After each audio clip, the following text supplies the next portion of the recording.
seller for canto, staking aside and love. Chop money in marriage is a celebration of love, and the grassroots groove, yeah, staking aside and love. So dance to the melody and as the music play. Chop money in marriage is heart banding. In harmony and unity, they find the way. When the grassroots breeze guiding them every day. So chop money.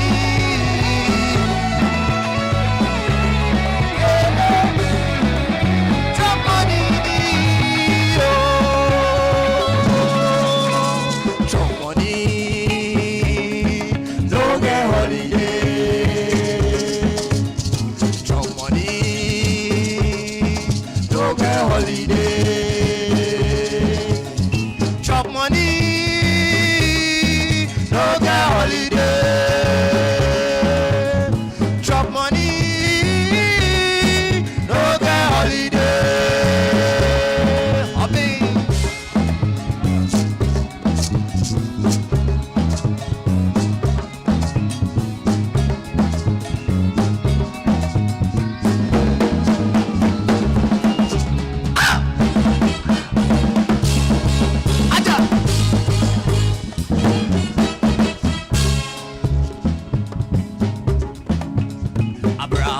Yeah, boy, Obiaraji, chop money da.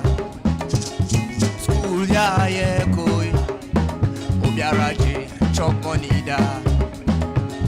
Chop money da, some jebe feed. And your doba warim. Ayampo, chop money da, some jebe few. And no nema, no pepper. It's chop money. Your doba warim. Chop money, oh, and no nema, no pepper.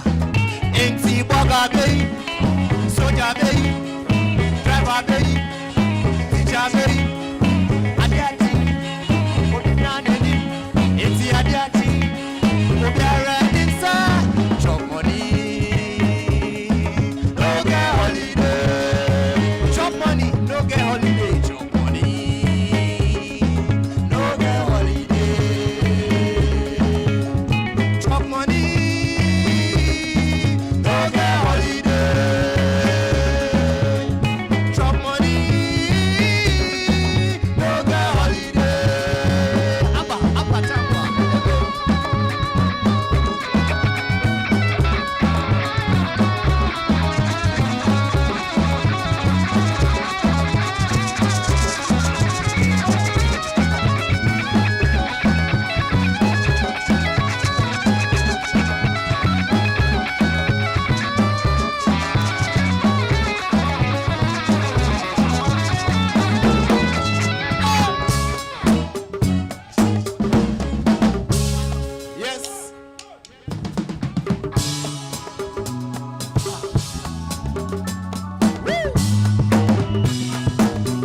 obi benya sumje ne frisio ensio mankwa ensio mampomode ensio mankwa ensio mampomode water no gani me water no gani me it's good for everyone if you fight them unless you won't die water no gani me water no gani me it's good for everyone ensio na mayanko ensio nyatamfo bebe ensio ye mobia ensio nyatamfo ensio nyatamfo ensio ye mobia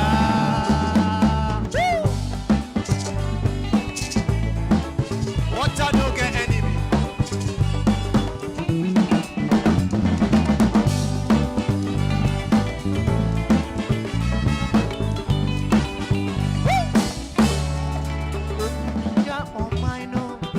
ye mami isio ye ma wonso onia isio ye ma ye nyina ti mo ma ye bo ba ye fama da chimba o ma ye kra no ye na so on fast for pa isio ye mami isio ye ma wo isio ye ma ye nyina isio ye mo ma no ti mo ma ye bo ba ye fama da chimba o ma ye kra no ye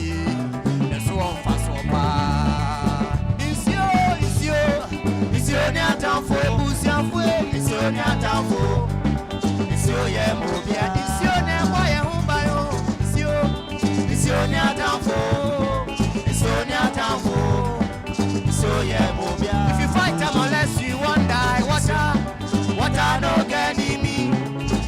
no gani me it's good for everyone if you fight them unless you won't die water no gani me water no gani me it's good for everyone water no get enemy isio nyatamfo if you fight water unless you won't die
time. It's a party time. It's a party time. Call your friends and family and let's have a good time. Woo! Party time. Thank God it's Friday. Yeah.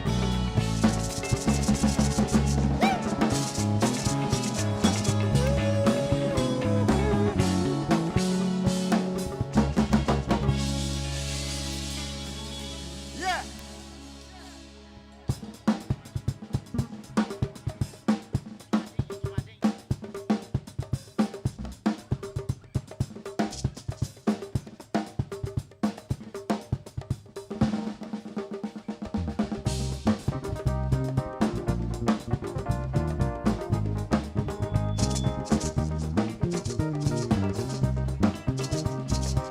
Mama ye jumade.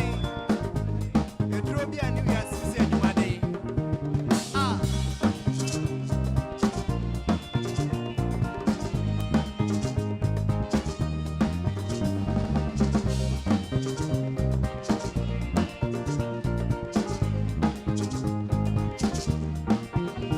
Jumade.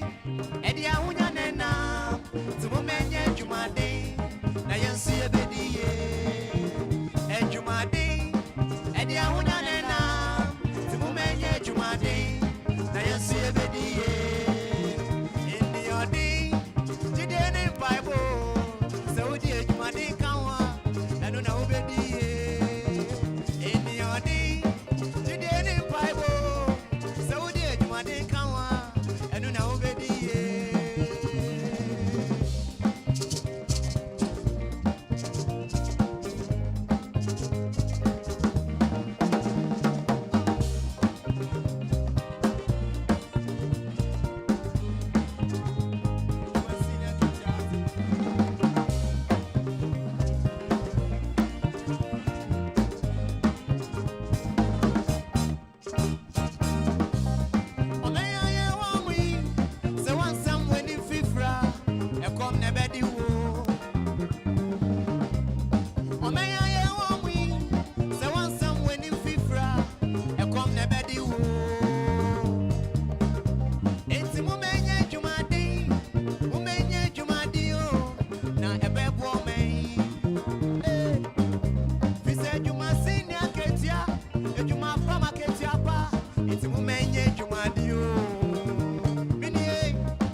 Papa. Amaya ye womwi. Se wan sam weni fifra. E kom ne bedi wo. Oniye. Enti mu menye dwumade emrantie. Mu menye dwumade nkejesia. Ne bebo ya. Ejuma senior ketia. Ejuma pa marketia pa. Tu menye dwumade o. Ejuma senior ketia. Ejuma pa marketia pa. Tu menye dwumade o. Ejumade. Edi ahunya nena. Tu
tiaso, na I worry cool you. Tiaso, na me call me don't fool iche. Tiaso my uncle, truck driver, tiaso my uncle, na me don't fool iche you. Me don't iche me, truck driver, tiaso na me nyabrio, tiaso my uncle, truck driver, tiaso my uncle. Me don't fool reject me, me don't reject me.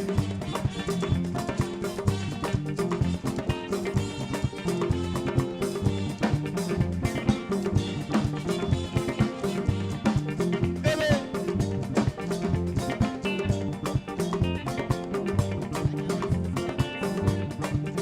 it's your return, if you are reborn, my can't man to me won't so say, me call me the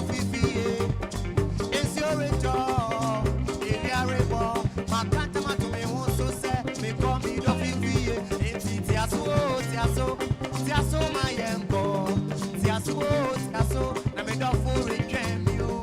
Tiaso, enye no be gonna meet you. Tiaso, na me call me the fool you.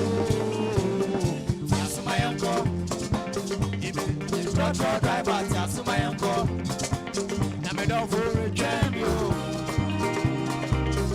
Me don't reject me. Tiaso my uncle, tiaso, truck driver, tiaso my uncle, tiaso manisi, na me don't fool reject you. Me don't reject me.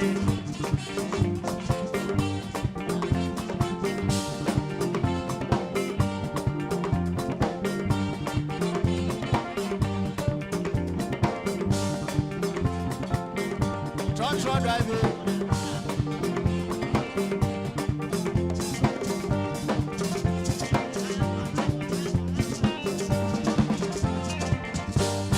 Thank you.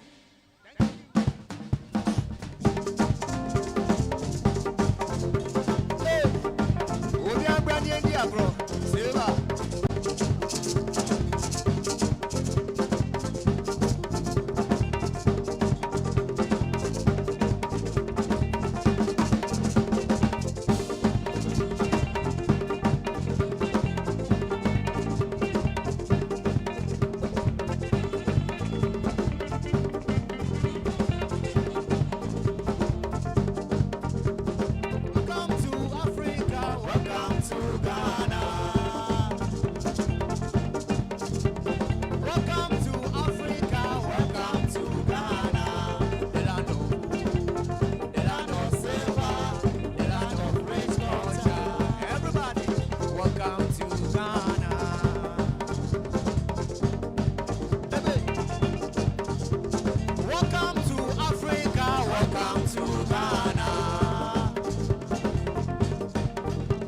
Welcome to Africa, welcome to Ghana, the land of gold, the land of silver, the land of rich culture. So welcome to Ghana. Hey.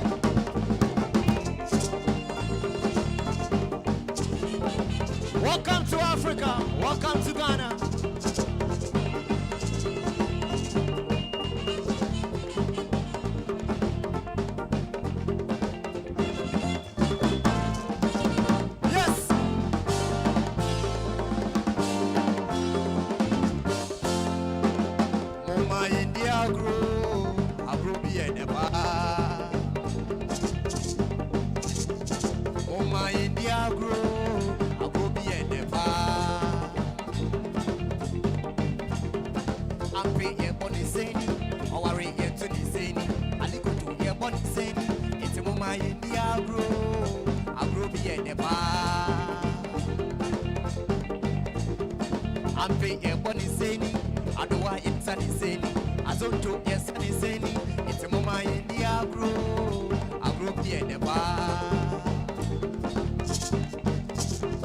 Welcome to Africa, welcome to Ghana. Welcome home, Ghana is home. Welcome to Africa, welcome to Ghana. The land of food, the land of silver, the land of rich gold. welcome to Ghana. Welcome to Africa, welcome to Ghana, the land of gold.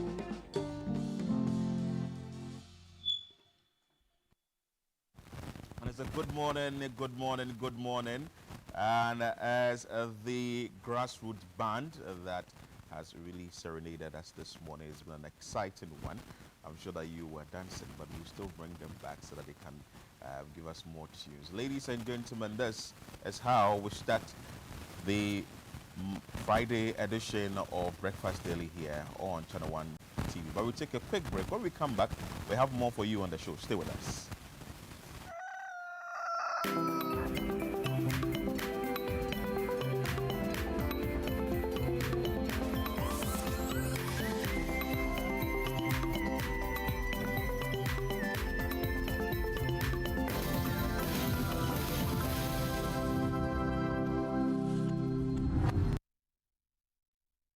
Welcome to the Health Quarters Ghana, where medical science meets everyday life. Join Dr. Gideon Hassan and the irrepressible Clemento Suarez as they tackle health issues. My name is Dr. Gideon Hassan.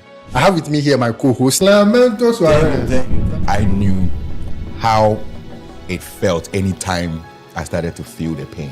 Whether it is hernia, breast cancer, cataracts, or infertility, the show brings together victims to share their real-life stories and experts to debunk myths. If you wear cotton supporter, and they be a pampers and a benwa or bosom. So you see, instead of it being raw egg, I done it because you animal. Make a date with us every Sunday at 4 p.m. on Channel 1 TV. Don't forget to subscribe on YouTube and all social media platforms at Health Quarters Ghana.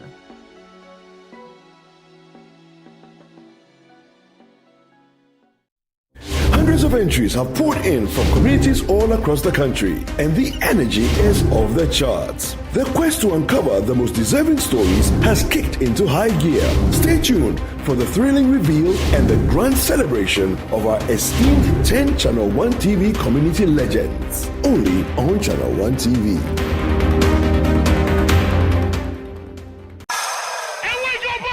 Let's get into the world of sports like never before. You know how we do it on Fridays. Join us every Friday at 7 p.m. on 97.3 City FM for Sports Panorama, your ultimate destination for all things sports. One of the biggest scandals in this country's history. You can't spend 250 million USD and come out with that.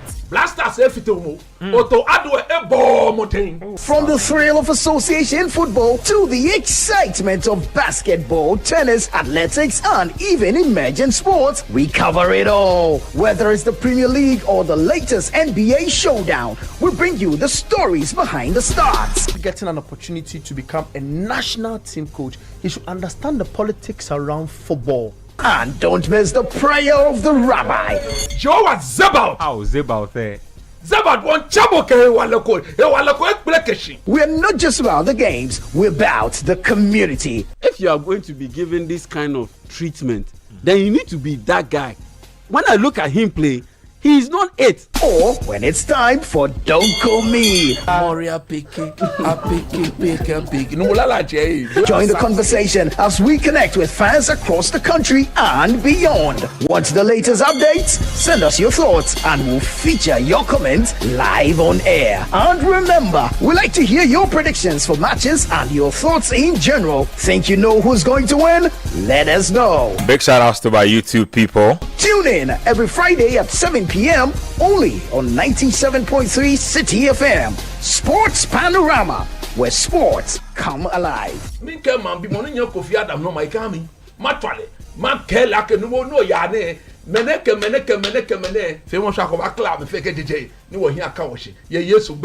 Amen. Sports Panorama, your weekly sports fix. Don't miss out on the action. Sports Panorama. Catch the excitement every Friday. Welcome to The Point of View. This is your favorite current affairs show here on Channel 1 Television. On The Point of View, we pick the right topics, get the right guests, and ask them relevant questions on issues that matter to you. With the complexities of the issues happening around us on a daily basis, it's the hard-hitting conversations and the probing questions of the point of view. So what is the Public Account Committee's job? So what we do is to scrutinize, clarify, and find out why certain infractions have been made. What do these IMF programs try to do? The current program is for budget support. Okay. There are no projects attached. That teases apart the twisted entanglements of politics and governance, as well as religious and social discourse. The Point of View brings you the policymakers and duty bearers and drills down to the very bottom of issue. What authority do you have? The Point of View airs every Monday and Wednesday at 9 p.m. only on Channel 1 TV.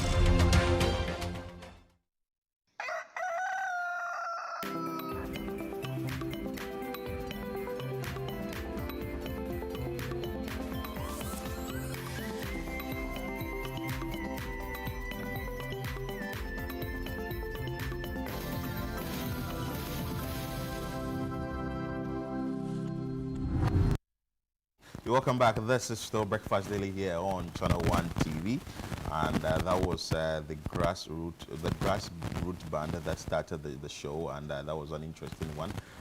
But we are going to bring you a lot more on the show. You don't want to stay with us here from now to 11 a.m. when we'll say bye-bye to you, but we have a lot for you on the show today, and I'm not doing this alone. I am Philip Latte, and I'm going to do it with Jude Mensah Duncan, who is joining me shortly in the studio. It's so shocking. You have actually joined me.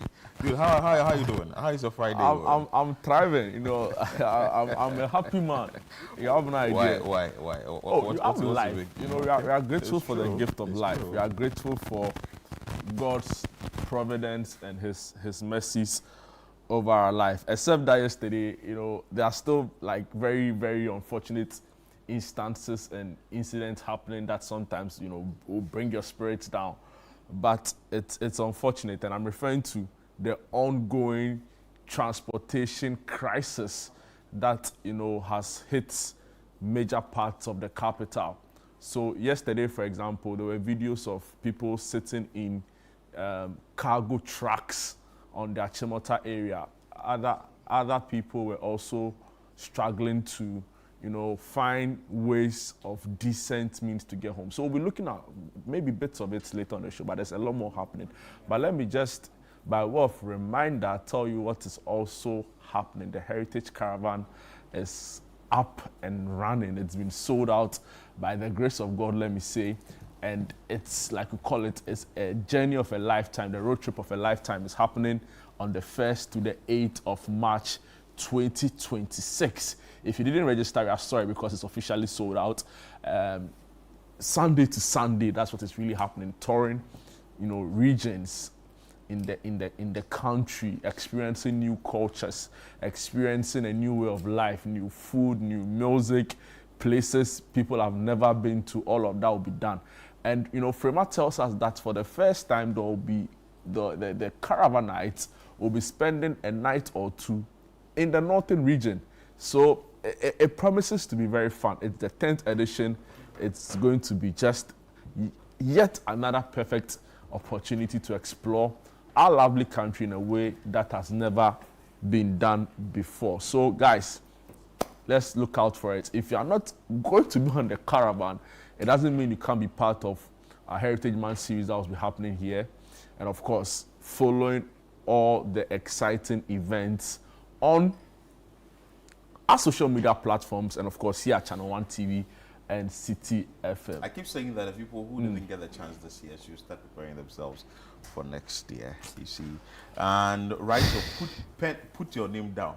You can call the numbers that were given for the caravan, and also make sure that you are going to be part of it 2027. But hey, we'll be bringing you a lot of videos here, a lot of actions coming from the caravanites as they tour the 14 regions in 8 days. That's going to be an exciting one. But I'm sure you're also aware of the Eat Ghana Patronize Ghana, the Made in Ghana Rise, that agenda that we are pushing here on Channel 1 TV.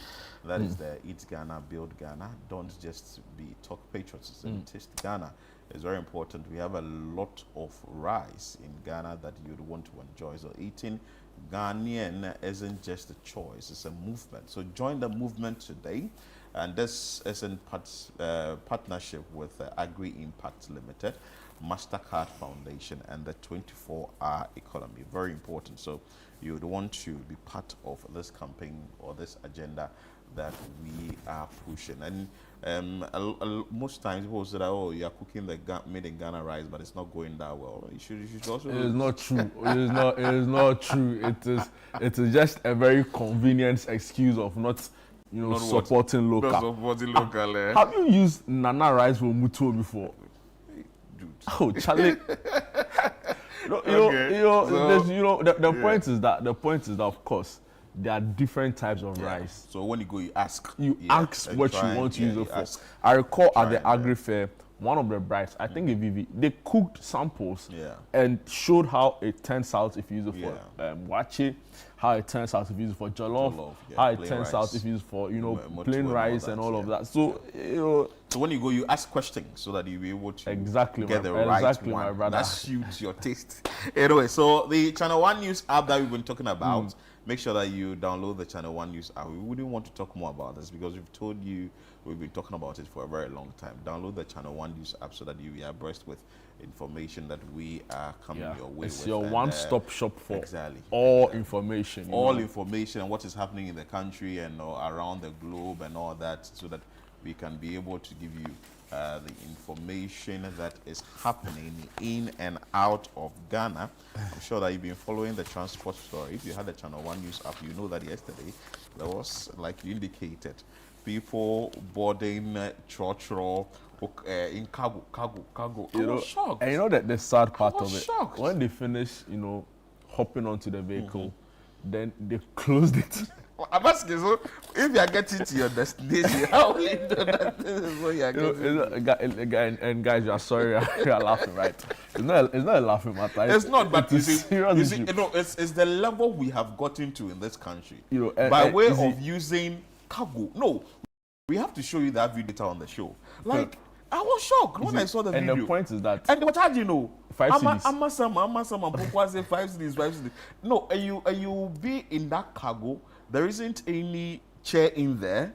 You would stand, pay the 5 Ghana cedi, and on top of all that, you are not able to identify your location, like your next destination or where you are going to, because it's covered and it's like you are in there, like the Black Maria. Yeah, the police Black Maria. Yeah, even Black Maria, there's some small space. So you don't want to cry, you can't see small. Philip, the point is that the kind of urban mobility and transportation crisis at hand right now. It's serious. It's a national security concern. And today the vice president is meeting the transport heads. This is the kind of proactiveness. Somebody can say, well, it appears very symbolic, right? But the point is that it communicates a government that is trying to address the issue, and that is what some of us have been calling for. Yesterday, some of our correspondents were in some of these hotspots. Yeah. We're told national security operatives were instructing drivers not to charge more. So clearly, it's a human-created problem in part.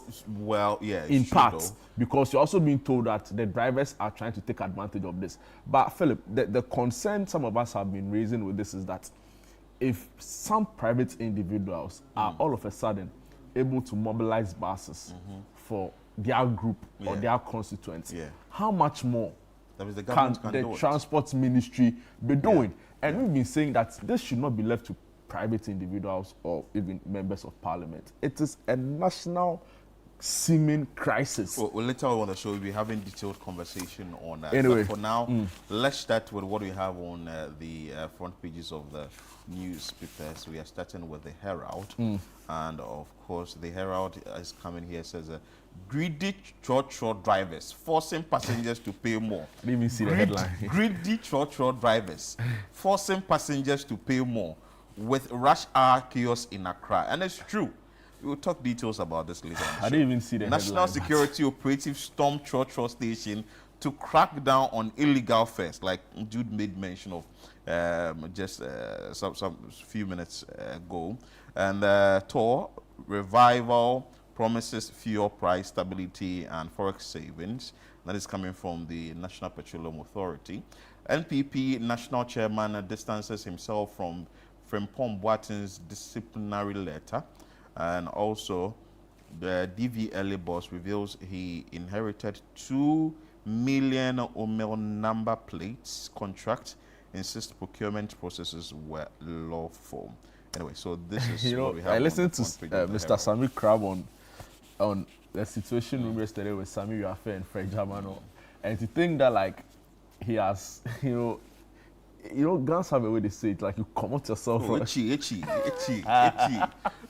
see, I think he also sees. You see, Frimpong Boaten, he's a top-notch guy, and when it comes to in Star Wars, so his paid his dues in the party. So if some sort of sanction must be taken, it has to.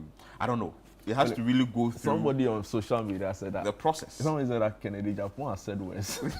You understand? Then you give the party a showdown. And it wasn't just the party; it was the president of the day then and the vice president. Anyway, in the past, I've also used very strong words on describing the party, but we didn't see the party respond that way. We still don't support it though. Anyway, we'll see how this goes. Philip, the big front page story, Daily Guide newspaper, they say government orders 4 Airbus helicopters. This is on page 3 on the Daily Guide. Front page comes with a photograph of the president, His Excellency John Dramani Mahama. NSA scandal gift award trial begins on January 22nd. Father arrested over attempted 1 million Ghana cedi sale of 3-year-old son. I just can't think far. It's unbelievable. On the LGBTQ manual, textbook saga, minority slums NDC story also on page 3. Attorney General frees Abu Trika accomplices story on page 6 of the Daily Guide newspaper. What we have on the front page of the Insight talks about Trasaco. It says that an endorsement surge for Brian Achampon, energizing his campaign messages. Also, we have another story here that says that the MPA commends toll for rapid revival, calls for modernization and automation of strategic state asset. And Zima East NP highlights job, education and agro-processing at first-year assessment. Drivers accused of overcharging fares on Accra route. Journalist appeals for government intervention. And also Fafra community vows to strengthen ties with Nungwa Traditional Council. These and more you can find on the front page of There's an the Insight. interesting article on the Inquisitor newspaper. They say resetting Ghana, JM's best CEOs. And it comes with the photograph of an interesting group of people, right? So there's Sami Jemfi, Goldboard CEO here. There's Dr. Andy Osei Okra, TCDA CEO. There's also Godwin. That's the tree crop. Yesterday we were talking about the tree crop development. Kujo, Tamaklo, MPA CEO. I think he's been quite fantastic. Yeah.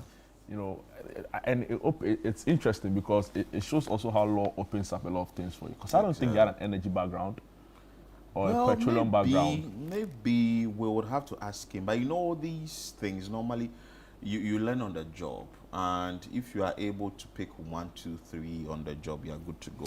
You just have to learn. That's it. I mean, anytime I hear him speak on petroleum issues, you get the sense that he's a CEO who deeply understands the sector, understands, the emerging trends. Yesterday, I saw him visit Tema Oil Refinery. It seems there's same with Sami working. Jemfi, because Sami Jemfi, I know, is more into communications and law. So he going to Gold Board has to do with this asset management, has to do with finance and all that. And when he speaks, you should tell how the management is. We wish. The point is that we wish them well. We want them to, work in the best interest of the country. I don't know. Maybe viewers can tell us who their best CEO is. I think that Eduji, stands tall. He's done some really good work. Not only him, there are others as well. Of course, not everybody readily comes to mind. You can even say the NSA, the National Sports Authority. You know, they had their challenges in the past. At least we've seen some significant gains being made. You know, so maybe viewers can share with us who their best performing CEO is, and maybe add who their worst CEO is. Who the worst. Anyway, so yes, Gordon Ediji Tamaklo photo is here. Albert Kojo Chumbuafo, you know, the Financial Intelligence Center CEO, as well as Anthony Sapon, the GRA Commissioner General, also doing a fantastic job. Philip, Ghana Exim Bank is 10 years old, and that story is on the front page of the Inquisitor newspaper. So, the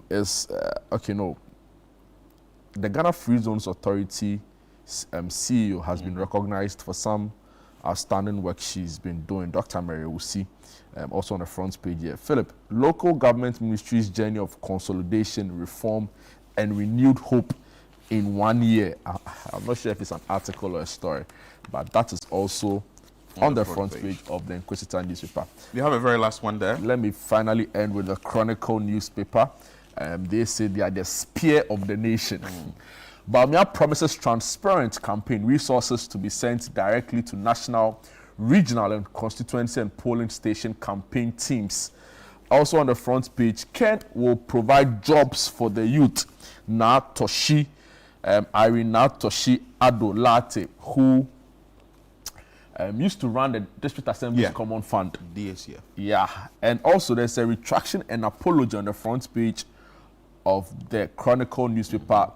I think the headline was Tokonu's removal is questionable. That's coming in from Justice Nene Amegache. And finally, on the front page of the Chronicle newspaper, probe latest LGBTQ clanger. Honorable John Intim Fojo. On the back page, there's the Ghana Premier League match day 19 fixtures and previews. But you know, the Chronicle gives a scripture down there. Yes. Proverbs 26:20. Without wood and fire.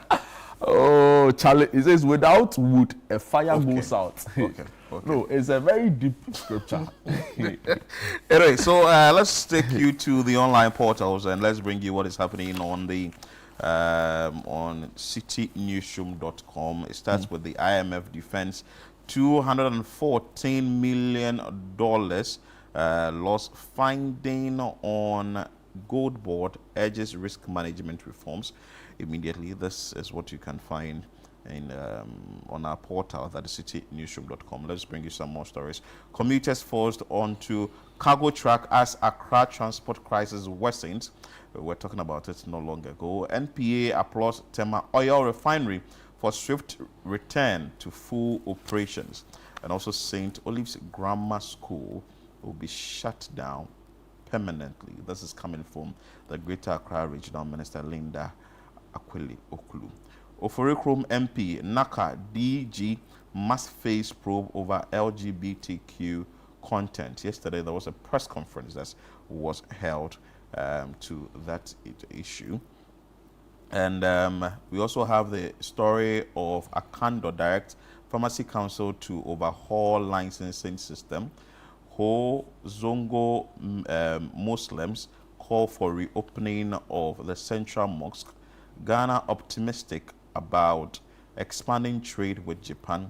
But this morning there was a story that we saw that really made rounds. That is the Maslock CEO Sedinam Tamaklo arrested in US. So this and more you can find when you log on to citynewsroom.com. Interesting. I wanted to bring you some big stories on Channel 1 News, but they are very similar to what you've mentioned. Yeah. Anyway, can we delve into the stories now? Yeah. So let's bring you this first one that has to do with the Maslock CEO. So on the back of that has been the process that people are asking for, that the finance minister, former finance minister, be also extradited to Ghana. But anyway, Sedinam Tamaklo, a former chief executive officer of the Microfinance and Small Loan Center. I'm reading from channel1newonline.com, and it says that has reportedly been detained at the Nevada Southern Detention Center in U.S. The development was disclosed in a statement signed by Ghana's ambassador to the United States, Emmanuel Victor Smith, dated Thursday, January 15, 2026. According to the statement, Madam Tamaklo was arrested by the U.S.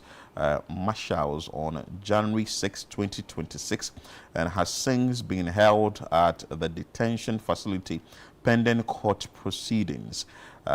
This is a quote coming from Victor Smith, which says that my information is that she was detained by the U.S. Marshals on January 6th and has since been kept at the detention center. He further explained that the arrest followed an extradition request submitted by Ghanaian authorities to the United States in July 2024. I am reliably informed that acting on the extradition request sent to the U.S. authorities sometime in July 2024, U.S. Marshals arrested Madam Tamaklo and placed her in detention to await her day in court, the statement added. A little background to the story says that Madam Tamaklo, that is Serenam Tamaklo, was in April 2024 sentenced to 10 years imprisonment with hard labor after being found guilty of 78 counts, including causing financial loss to the state, stealing, conspiracy to steal, money laundering, and breaches of the Public Procurement Act.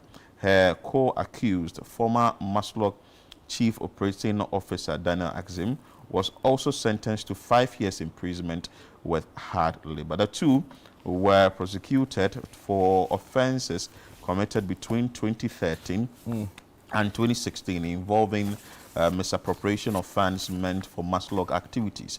The trial, which began in 2019, saw the state call 6 witnesses. Madam Tamaklo was tried in absentia after she absconded while on permission from the court to seek medical health abroad. Daniel Axim, however, testified in person and did not call any witness. Among the offenses established by the court was the withdrawal of 500,000 Ghana cedis as a loan to Obantampa Savings and Loans Company, which the convicts later demanded to be refunded after the institution declined to agree to a 24% interest rate, although evidence showed the amount was refunded and it was reflected in the account of Maslow. So this is what you can see there, which has to do with the former Maslow CEO, Serenam Tamaklo Ationu, arrested by U.S. Marshals. Yeah. Philip, do you know Page?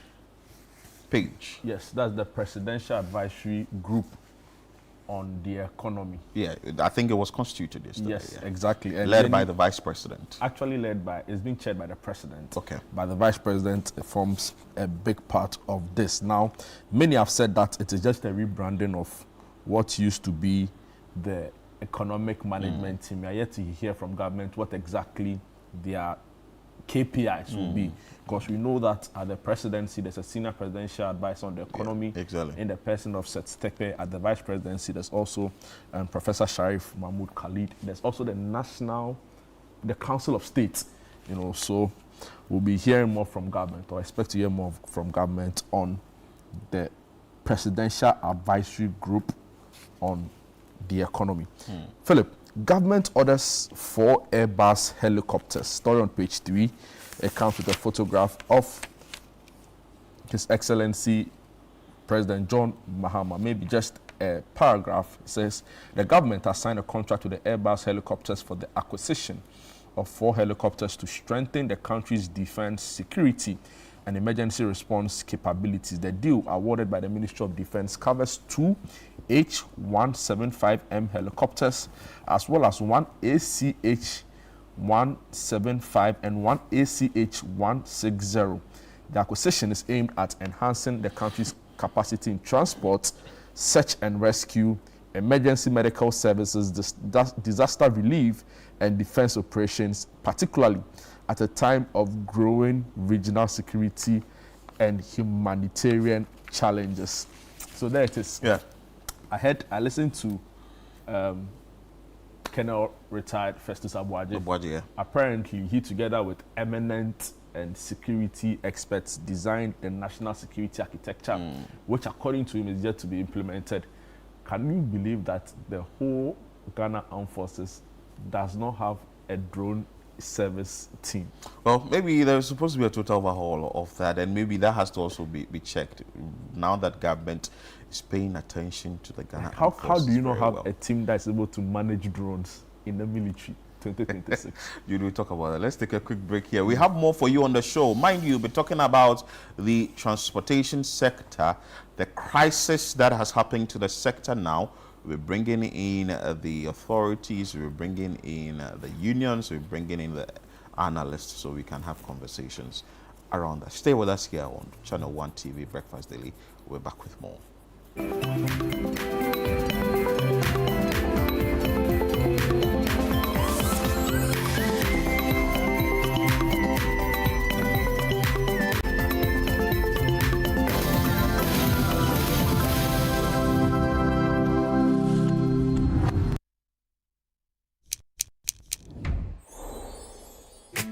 Verna is clean, fresh and safe.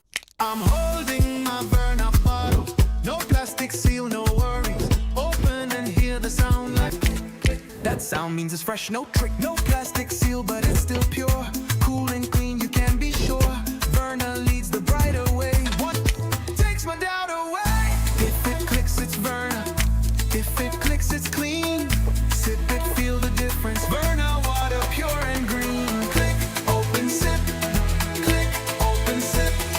Chalet Verna. No stress, just sip.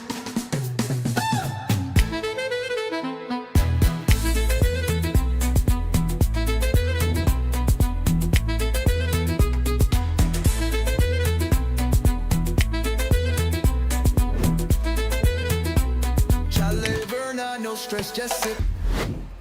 This advert is FDA approved. Oh, another payment through Stanbic. Smooth, as always. Imagine making or collecting all payments without leaving your chair. Sounds like magic, right? Nah, it's Stanbic Pay. Darling, can you please help with the bills, especially address school fees? From school fees to utilities, the government and statutory payments to investments, insurance payments, Hajj payments, and more. Mommy, my fees has been paid. Just log on to Stanbic Pay and you're set for life. Why back so early? Please tell me everything has been paid. No Stanbic account, no queues, no stress, no last-minute panic. Cherish your time and live happier in safety and convenience. Visit stanbicbank.com.gh or call to get started. Hundreds of entries have poured in from communities all across the country, and the energy is off the charts. The quest to uncover the most deserving stories has kicked into high gear. Stay tuned for the thrilling reveal and the grand celebration of our esteemed 10 Channel 1 TV community legends. Only on Channel 1 TV.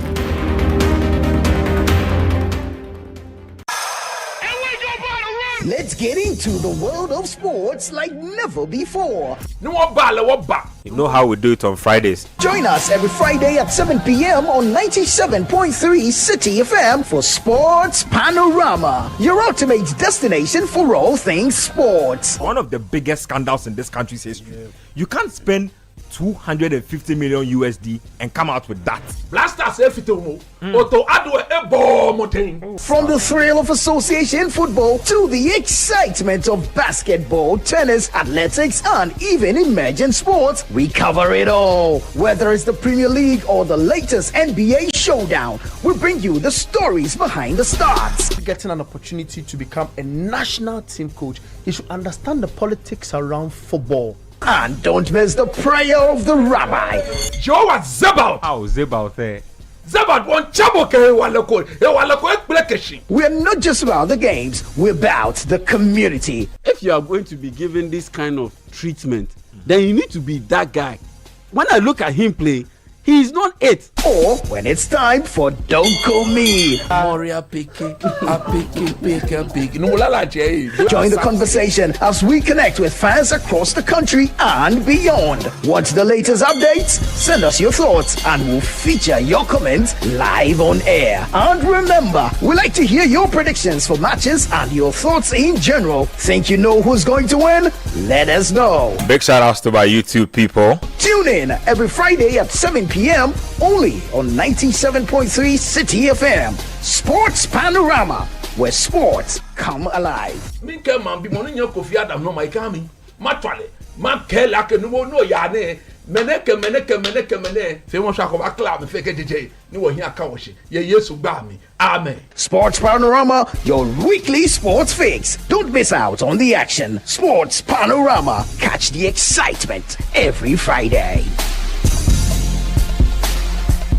Welcome to the Health Quarters Ghana, where medical science meets everyday life. Join Dr. Gideon Hassan and the irrepressible Clemento Suarez as they tackle health issues. My name is Dr. Gideon Hassan.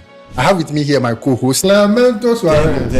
I knew how it felt anytime I started to feel the pain. Whether it is hernia, breast cancer, cataract, or infertility, the show brings together victims to share their real-life stories and experts to debunk myths. If you wear cotton supporter, and there be a pampers and a benwa or bosom. So you see, instead of it being raw egg, I done it because you know. Make a date with us every Sunday at 4 p.m. on Channel 1 TV. Don't forget to subscribe on YouTube and all social media platforms at Health Quarters Ghana.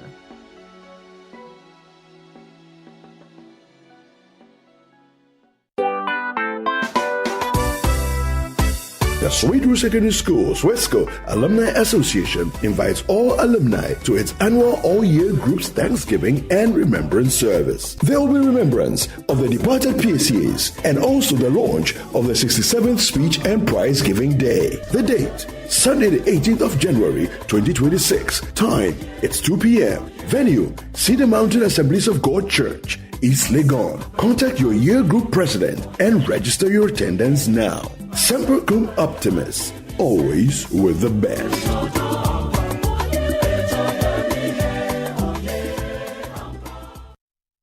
Welcome to The Point of View. This is your favorite current affairs show here on Channel 1 Television. On The Point of View, we pick the right topics, get the right guests, and ask them relevant questions on issues that matter to you.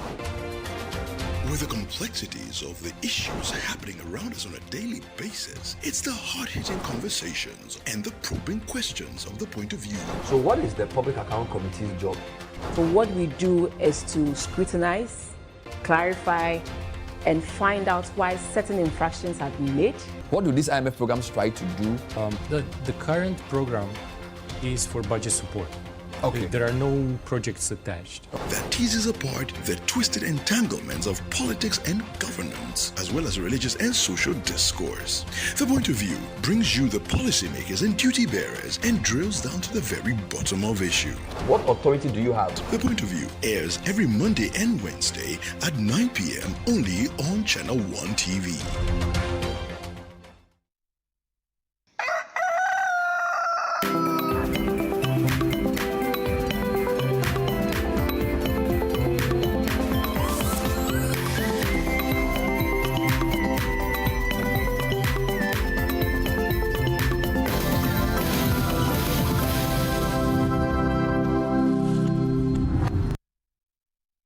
You're welcome. This is Breakfast Daily right here on Channel 1 TV. My name is Jude Duncan. It's now time for a very important conversation, one that has dominated headlines all through the week. And it doesn't look like there's any hope in sight. Maybe I may be wrong. We want to discuss the transportation sector right now and all the other challenges pertaining to it. But before we delve into what our guests, have for us in terms of their analysis of the situation, we have a report for you, chronicling the issues as it pertains. Let's take a view at this. The rush to beat Thursday morning traffic resulted in disappointment for hundreds of commuters in Accra. The frustration at the Teshi Mobile Junction was evident in the long queues and extended periods of waiting. When I was coming, I get there were plenty people there. There was no car. So I've decided to take to the station here to see if I can get another car to continue to 37. Still, I'm here. I came to the roadside around 6 something. I'm still here without car. People are struggling, fighting to get a vehicle. So the challenges here is too much, Masa. It's not easy. There are people here. If you go to Nungwa there are plenty people, sea of people there looking for car. They don't get it. They don't find car. So the transport problem there, we have it. And many of the drivers, if they are going to 37, they will take to station here. Then they will because they want more money. So when they take from Nungwa, they load from Nungwa to here. Then they will drop people here and take 37 people. So instead of paying 6 cities to 37, you end up paying maybe getting to 10 cities. Actually, 5 hours by days from here to Abubulosi, we didn't even get car right now. And people are suffering for here about car early in the morning, and traffic too is even how it is even worry us is not easy. So I'm begging they should help us about the transport issue so that we can be getting it easier for Teshi Mobile here. At the Nungwa Junction terminal, commuters shared similar experiences, calling on government to urgently intervene and ease the challenges associated with accessing public transport during peak hours. Transport issue here is very difficult, very, very difficult. You come here and try to board a car, but you wait more than sometimes 15 minutes to 30 minutes before you get the car. Yes, I'm going to Sakumono here, just Estate Junction here. Sometimes see the crowd, you'll be fighting about getting a car. It's very difficult. Transportation issue here is very difficult. So I don't know if government have something to do about this, so that it will calm this situation. It's very, very difficult, especially in the morning when we are going to work. We find it difficult. Accra Mayor Michael Nikbakpo Alote, in a reaction, has assured residents that the government is taking steps to secure additional buses, a move he says will help reduce the pressure on commuters in the coming days. Is bringing electric buses. We are starting the first metro transport in Accra, which we are going to have a very cheaper fares. So you should pray. The mayor has a good thing to offer the people of Accra. We are bringing the first metro transport. It's electric bus, so we don't buy fuel. So with 3 CD, 4 CD, you can go wherever you want to go. And the price is going to be the same. If you pick the car from Accra to Circle, it's the same. If you pick a car from Accra to Kaneshi, it will be the same. So it's something that we are going to do. We are looking at. According to the Minister of Transport, Joseph Bukari Nikbe, the current situation stems from withdrawal of buses that were temporarily deployed during the Yuletide. He noted that a few of the buses have been redeployed to heavily affected routes to address the challenge. We are looking at the daily basis movement and seeing if we need to add more, then we'll add more. Again, we are also at the verge of seeing how we can get the private sector to bring in more of the buses and other vehicles to be able to help when it gets to peak hours in the mornings and in the evenings. But we have called back. When we withdrew the services, we saw the tension it created, and we have called back some of the buses to start again making their movements. We are studying the ground to see whether they will need more, or we will have to continue with the skeletal or the small number that we have operating for now.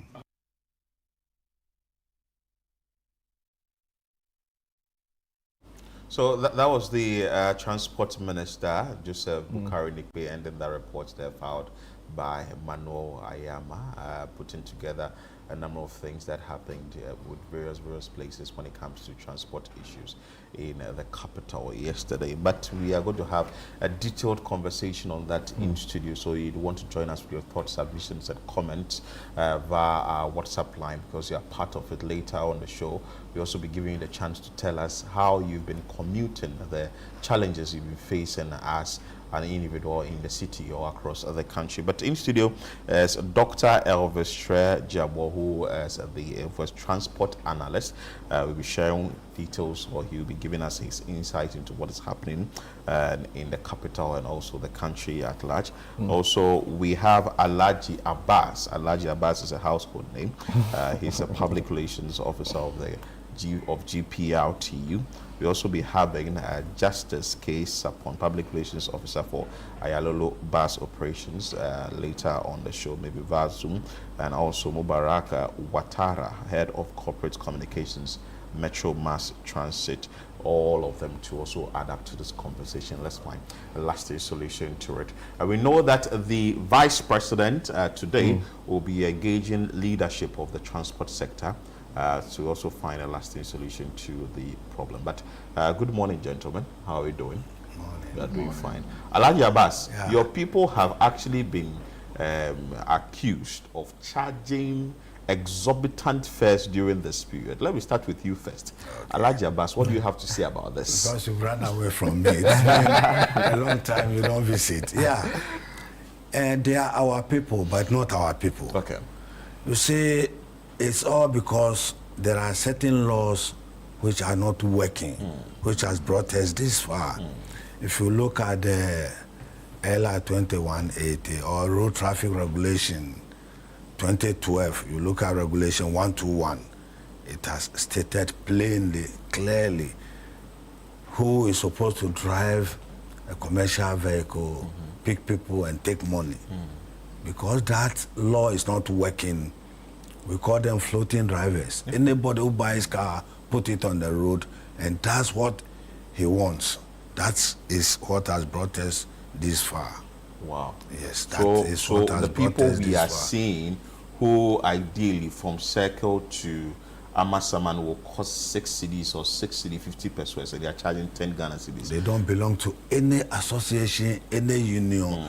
The government did that to identify whoever does anything wrong or any contravention of one of the laws. He could be traced and make sure right things are being done. Here we are. We have most of these people working. They are working freely. They are creating programs, charging more than what they are supposed to charge. You can never find any driver who belongs to any transport union, transport association, who will do any of this, because he knows very well that if he does, he could be reported and he could be punished for doing the wrong thing. But can't they be taken out of the system? Well, today we are going to meet the transport ministry. I'm happy you are aware the Vice President is meeting us. We are going to present things that we believe will block all these bad characters, things that we believe will bring all these things to the past. Oh, nice. So let's meet and see what will come out of it. Thank you for that great intro. And Doc, I trust you are doing well. Let me find out from you. Is it an issue that you would say just started, or it's been there for a very long time? And how are we now facing it, like the crisis has hit us hard, to the extent that people are now stranded at various bus stops or bus terminals? I wouldn't say it's new. It's been a growing problem. The reason being that we, over the years, have failed to actively invest in mass public transit. We've made attempts. There was the BRT, there was Ayalolo, but if you really, really look into it, you realize that we haven't done any sustainable investment in making sure that people are being transited.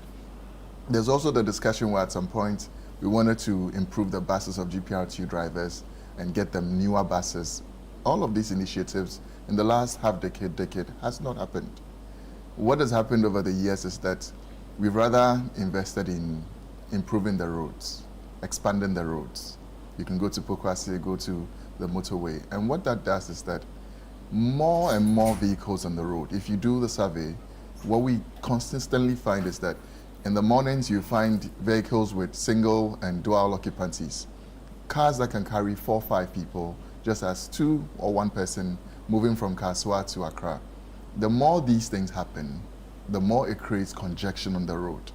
And so one of the key sources of the current problem we have is that congestion has increased so much that the turnaround time for public transport which is our trotros to go from one destination to another, is become longer. If you go to routes like Kaswa, over the years, when they had serious congestion problems, they introduced contraflow, where MTTD would allow vehicles on the congested road to use the free lane so traffic will move faster. Once that is done, the turnaround time becomes shorter because it will take a driver a shorter time because he's not going to be stuck in traffic for that long. It looks like that solution is not only for Kaswa now. It's needed in all the other routes because there's more traffic on all the other routes. You go to Shiashi and one lane is choked and barely moving and the other lane is completely empty. There's not a single vehicle there. If we do not deal with the congestion, we can't have enough vehicles to take all the people because even if we do, they'll all be stuck in the same congestion. And so once we're not doing mass transits, once individuals are constantly using their own cars and there's only a few people in there, we're going to have this problem. It means that demand is rising so much that the supply of vehicles we have, even personal vehicles, even the Ubers and Bolts and Yangos, is not able to deal with our problem. So it's a congestion problem in your view that has now become a demand and supply, which now means that, you know, we are not able to, drivers are not able to go and come as frequently as they would. What, in your estimation, used to be the average commute time, and how many or how often could drivers, you know, take or load passengers to a destination and come back in a day? I would use a typical route like Medina to Accra because it has one of the high traffic congestion. But what usually would happen is that from most of the surveys we've done in the past, passengers will tell you if I'm by the road at 6 a.m., traffic is lower, so they can get to Accra by 7 a.m. That's usually the time from Medina to Accra. If you wait until 7, it means you'll be in traffic for like an hour and a half, 2 hours. What's happening now is that if you get to the road by 6 a.m., there's no vehicle to carry you. Why? Because the vehicle that left, which was expected to have gone to Accra and come back, is still not yet in Accra. It's caught up It's in still traffic. stuck in traffic. Exactly. Wow. So when you get to the station, there's no vehicle. So the queue starts piling up. So you get to the station hoping to get a car at 6, you get a car at 7. It means the number of people who would have come becomes longer. So our queues are getting longer. If you go to Medina, the queues under the overheads have never been that long. And that's not because vehicles have all of a sudden vanished from the city. We've not heard of any scrappage program by the government to say that, oh, GPRTU drivers have lost vehicles. No. The vehicles that are being used is their bread and butter. Well, Abbas is here, so let me ask him that, Alhaji Abbas, is it that you don't have enough vehicles? Your men have now packed their vehicles. They're like, we won't do the job anymore. Is that the case? That is not the case. No, I've said earlier, I say we have been experiencing this traffic congestion during Xmas festive period and first 1-2 weeks in the New Year's period. This has been reversed for a very long time. It's just that this year's one has been a little bit serious than what we've been experiencing. So your drivers are working? Our drivers are working, my brother. It is not true also that some of our people have parked their vehicle, creating artificial shortages. It is not true.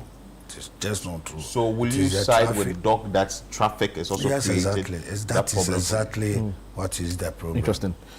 I mean, we have Mohammed Mubarak Ouattara on the line, also Justice K. Safo, Public Relations Officer for Ayalolo. But Mr.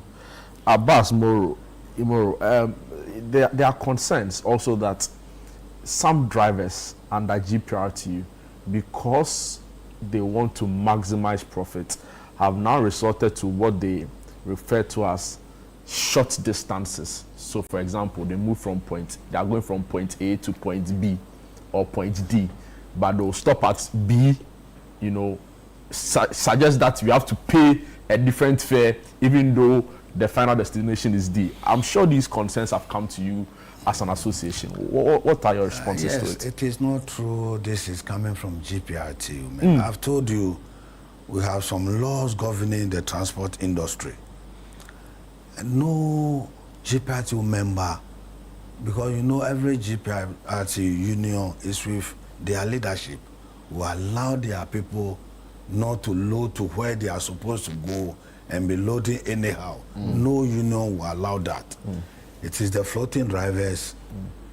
How do you identify them? Yes, because we have our members and we make sure if you are supposed to load from La Paz to Accra, we have a station also who loads from La Paz to Circle. They might not allow you to pick their passengers. You too might not allow them to pick their passengers. That is how the system is. You pick your people, we also pick our people. So we know the floating cars also who doesn't belong to the unions, who just run just by the main road, have somewhere turn around and be picking on the main road as well. This is how we identify that this issue comes from the floating drivers. They don't belong to any society or group. One floating driver can start the journey from Kaswa. He will come to Circle. When he gets to Circle, then he turns to Tema. From Tema, he will come to Medina. Medina, he will go to Dodua.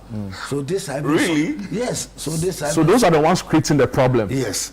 So these are the short people.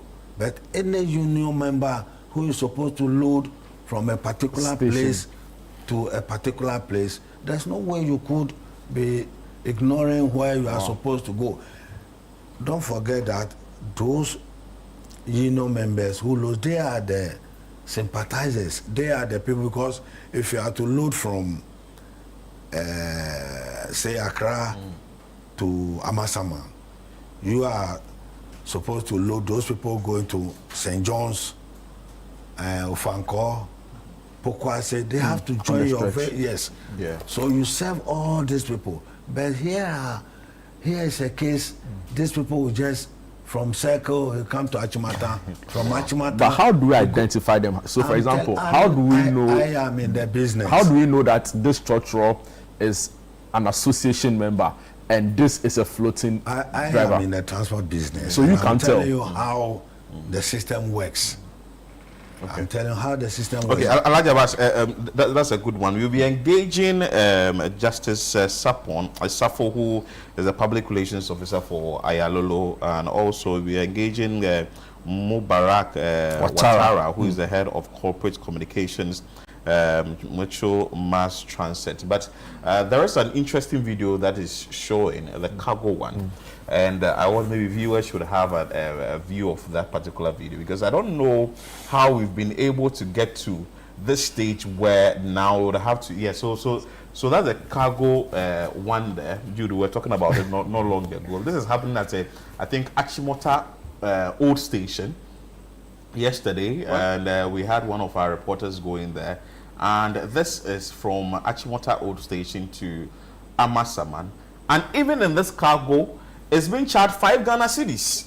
Yes, so you are not boarding this for free. They are charging you 5 Ghana cedis for this before you be able to be on board. And I don't even know how you'll be able to tell whether you've got into your destination. It's a very serious issue. No, but this is a very serious issue. Mubarak Watara, head of communications at Metro Mass Transit. Good morning, if you can hear us. Hello, good morning. Okay, fine. So we'll come to you. But Doc, okay, Justice Safo, we also understand is also ready, the public relations officer for Ayalolo bus operations. Justice Safo, good morning. If you can hear us, you are welcome to. Yeah. So thank you so much for joining us here on Breakfast Daily on Channel 1 TV. First of all, I want to ask you that out of the 245 buses that Ayalolo or that is your GAPTI has, how many of these buses do we have on our roads now? Okay, thank you, and a big good morning to the panelists and all your viewers. Like my MD said yesterday, we took delivery of 245 buses. We currently have about 110, 115 buses operating on our 5 traditional corridors currently.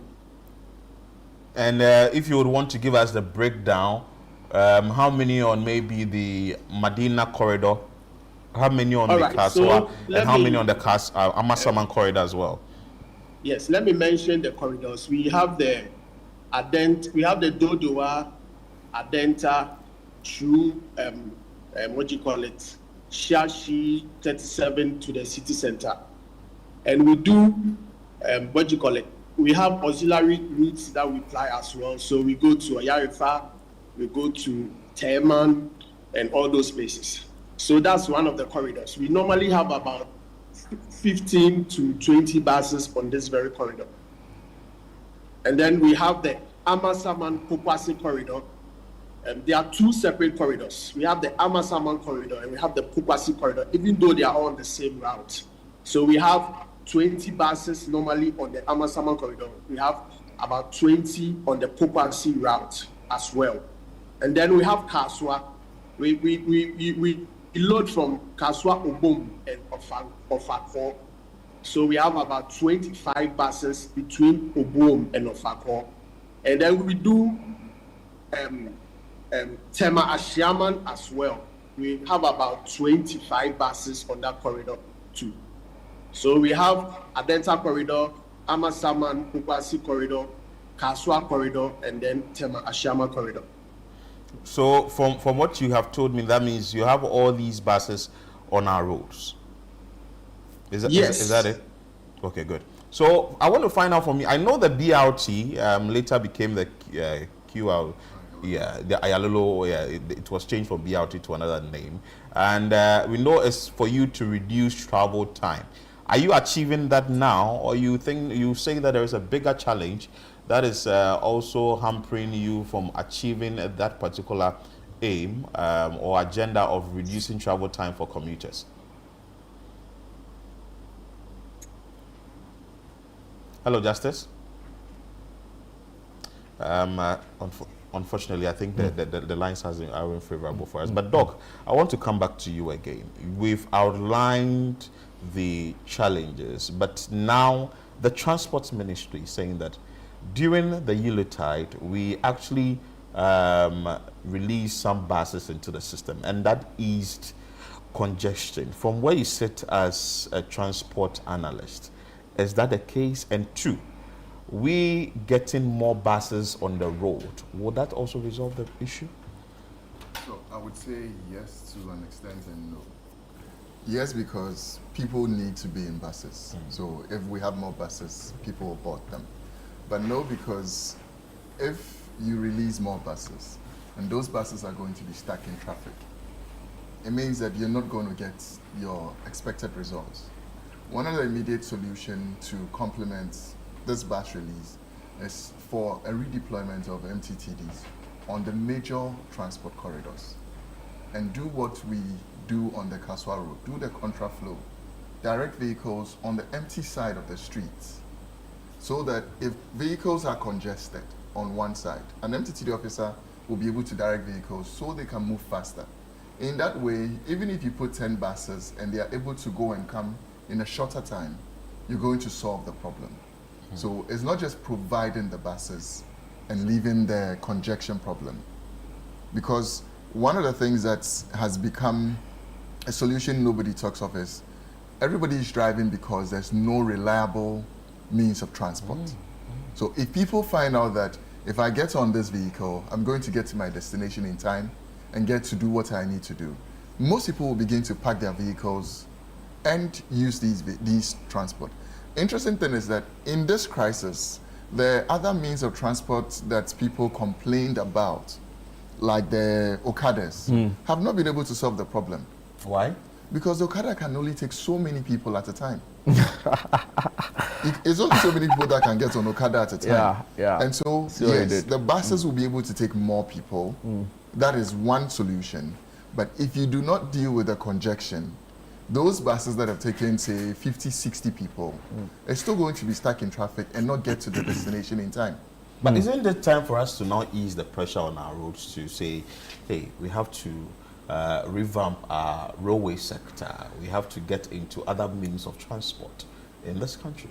I completely agree. Long-term solutions are one of those. If we decided to put just 3 simple trams or rails from Kaswa to Accra, Accra to Medina or Dodowa, and then to Ashaiman, it would so much change the mode of transport. Just this week, the train that runs from Tema to in Sawim and other places got spoiled at Sachimota. Yes. Is it a very new one? No, the blue old one. The blue old one. It meant that commuters who even depend on that means of transport also do not have reliability. Could it be an added factor to all that? Has it worsened this? You would say that it serves a certain group of people who live in that part of town, because it would only be people who live along that stretch that use it. But it's not, because if you go to Kumasi, this transport issue is a problem. Before, in Kumasi? Yes. From yesterday's social media activity, you realize that a lot of the people going from Tech to Kumasi were stuck because there are no vehicles. Wow. As part of the reforms, there are calls, and following up on Philip's question, maybe Elijah Abbas, I'm sure you probably disagree, but there are calls for the gradual phasing out of, trotros as you have it. Safety concerns have been raised, exploitation concerns, which you have, dismissed, have also been raised. What will be your response to that? And I'm sure both of you would have a take. There are concerns that maybe the MTT, which is for a lot more intracity, should now be the focal point of commute for passengers, whilst we, limit trotros to other areas. Maybe Trotro is going to do the inner side, where we are going to have the long buses do the major roads. See, some of our roads are in a deplorable situation in such a way that I don't think Ayalolo bus will ply those places, or STC bus will ply those roads. You see, and if you are saying the trotros should not get into the city, but they should run through those villages and bring people to where good roads are, we are going to create a problem for ourselves. We shouldn't forget we are not a developed country. We are yet developing. So we should look at our strength and our wealth and see if we are saying something or we want to do something, how we want to do it. These trotros have served since independence till today. So if there is anything to do to prove the situation, the government should have a second look at it and think about that. And it's also means of livelihood for your men as well. But anyway, of course. The MMT guy, gentleman, that is the head of corporate communications, Metro Mass Transit, Mubarak Ouattara, is joining us via phone. Mubarak Ouattara, good morning. Good morning, my brother. Quickly, your thoughts on what is happening in the transport sector now. And we also understand that the Vice President will be visiting your outfit today. You would want to tell us more about that as well. Thank you very much. Good morning to your viewers and your listeners. Yeah, it's true. I think for the past week, we all been talking about the pressure in our, especially in Accra and Metro Mass. We are doing our possible best to make sure that we will be able to ease this human traffic in Accra City and other parts of the country. So what we have done is that, apart from what we did during Christmas, we have increased some of our fleets to some of various areas. A place like Okonglo, Siashi, when in the evening there's a rush hour from 4 p.m. going. Then La Paz in the morning from 8 a.m. going. We've added. Previously, our fleet don't route those areas. Then Accra to Tema and Accra to Nungwa. Then Kaswa to Circle and Circle to Kaswa connected to Circle. These are some of the areas that we've added some of the buses to make sure that we ease the traffic operation. Currently, this is the time that Metro Mass is running the low fleet of buses in the history of the company. But at the same time, this is the time that we are trying to make sure that we change the image of the company because of getting a lot of high revenue in the history of the company. So we are doing everything possible to make sure that we solve this pressure that is going on. And it's not going to be just within this time. And this problem didn't just arise within a short possible time.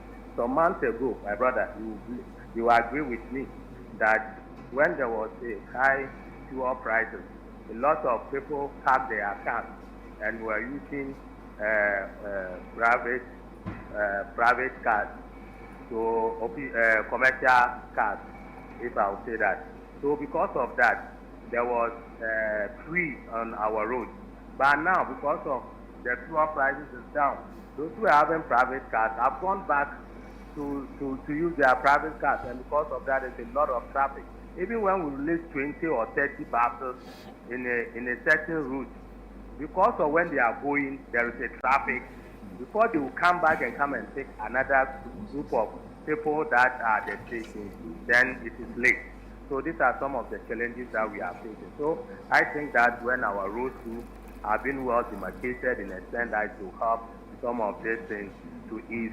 It will help so that they will be free now. So Watara, you are attributing the crisis we are having now partially to the reduction in fuel prices. Is that what I get that you are saying? Because now fuel prices are actually going down further. Yeah, so does it mean that we are still single digits now? Exactly. Is that what I'm getting from you?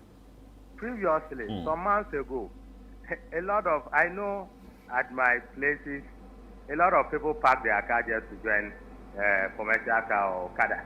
But now, because when you ask them, they will tell you that it's because of the fuel price. Fuel is very high. But now, it is low. So a lot of people are using their cars more. And there's a lot of cars in the system. And our road is also choked. So it's not necessary that we say we are not getting a lot of cars. There's a lot of cars. I heard my other brother was saying, look, even Okada are even helping. So we have, what's the name, human traffic. And because of our roads are very choked. Because the cars will pick the people going to wherever to their destination. But when there's a traffic, getting back to come and take people again is also another problem.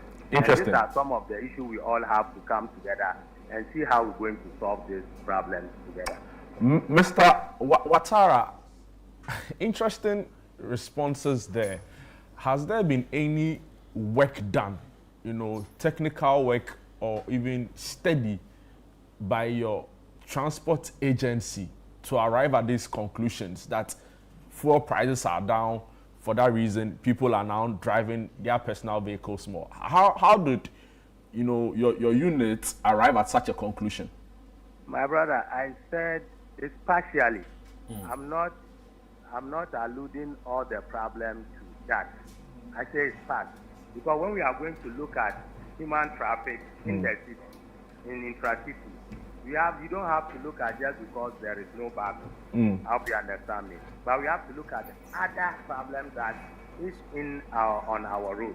So that one too can answer. But as for Metromas, we are doing everything possible. Nowadays, we are making sure that most of our cars that are the workshops are being worked on daily basis to make sure that we add up place of cars so that it will help ease the pressure in the city.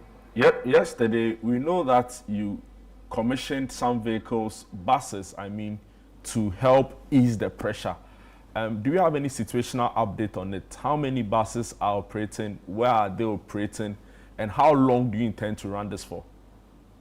Thank you. In Accra, we don't have a time frame. So far as it's going to help ease the human traffic, we are going to make sure that. But what my executive are also planning is every 2 weeks we'll review.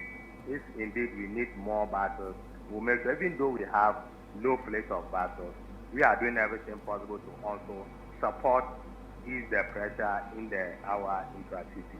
So right now, as I said, we've added some buses. Previously, we don't have buses at Shiachi and Okonglo. We added some, we've given them some. Then La Paz to Tema area, we're not having buses at those areas. We're also giving them some. Then Accra to Nungwa to we've also allocated buses at those areas. Is this only for the rush hour or it is across the day? It's across the day, morning, because the rush hour some start from 8 a.m. to noon, then 4 p.m. to late in the evening. So these are some of the arrangements with that. Wow.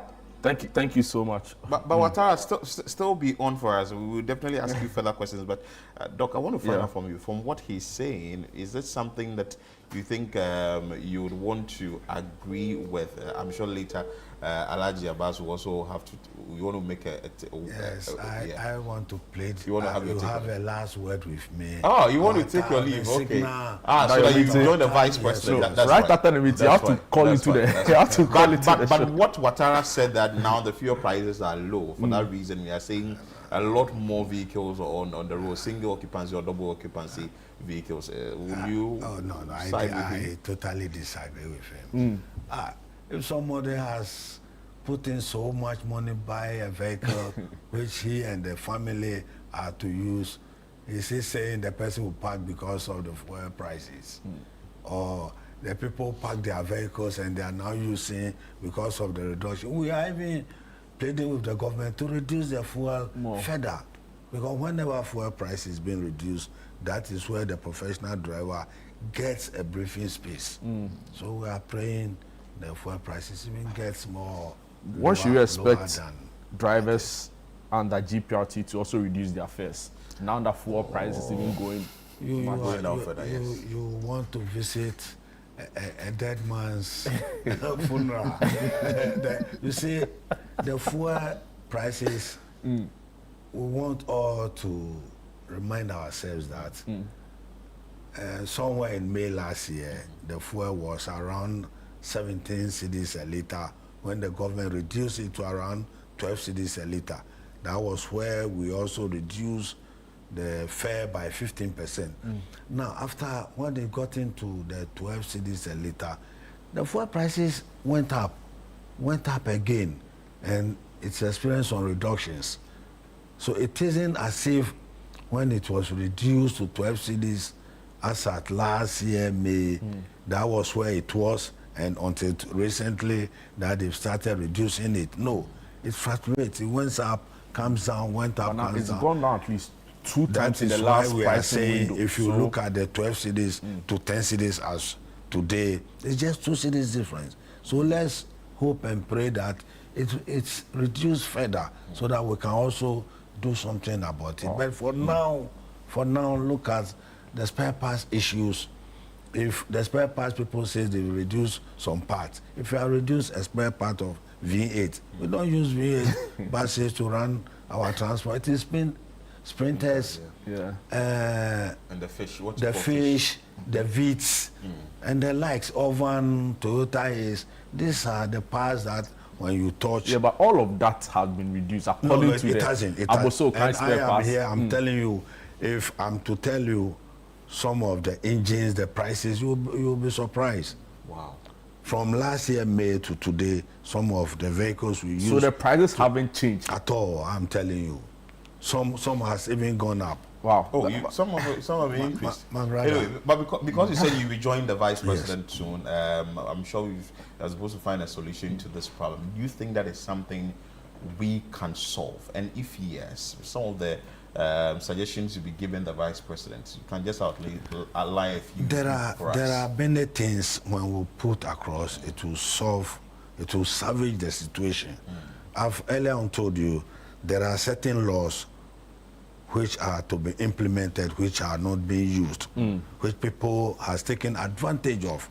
Because we are going to present it, I don't think it will be fair for me to issue out in this before you meet the vice before we meet. So let's give us that privilege. We'll meet, and just after the meeting, whatever comes out, we'll just. Look, I was more. You're a big man. And the meeting is this morning. This morning. This morning after and the time is 9. Okay. So I'll plead with you.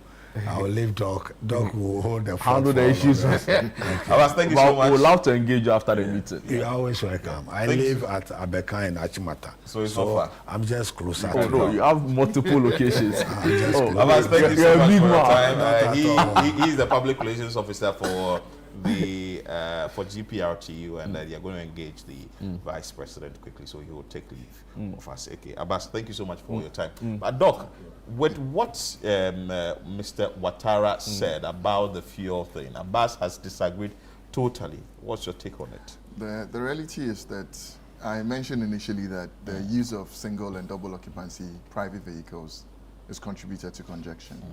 To some level, since we've not done any survey to determine how much, it could be that people who traditionally, and I know the Metromass has a parking lot around Abosokan where they allow private vehicles to come and park there. And so the tradition is that people who are commuting from Kaswa will drive from Kaswa to Abosokan, park their vehicles, and then use public transport to go to Accra. By his count of his parked vehicles is why he's basing on to say a lot more people. It could be that... Are driving now. Are driving Is now. this scientific? It could be that... It could be a factor. It could be a factor. Or it could also be that it's not significant to contribute to this. But the reality is that our problem, as he agrees with, is not just today. It's been a growing problem. If you do not invest in your mass transit, you open the floodgates to all sorts of things. Where individuals are willingly getting into cargo vehicles to get to their destination. Transport is a means to an end, an essential means to an end. It's not the goal to move people. People only move when they need to do things, when they need to go to school, do economic activities, seek healthcare, seek education, or even social activities. In this instance, the transport crisis has become very important because people are being hampered from doing serious economic activities. And once that becomes a problem, it means that it has to be given the attention that it needs. Wow. Doc, we will come to you, but we still have the Lolo Bus Operation Public Relations Officer, Justice Safo, who is also joining us. Justice, thanks so much for joining us again. We had a technical issue there. We lost you briefly, but the question we're asking, the routes you made mention of, ideally, what is the travel time on this route? I also asked that Lolo was brought in to reduce travel time for commuters. Is that the case now, or you think that we have failed in that regard? Yes, thank you.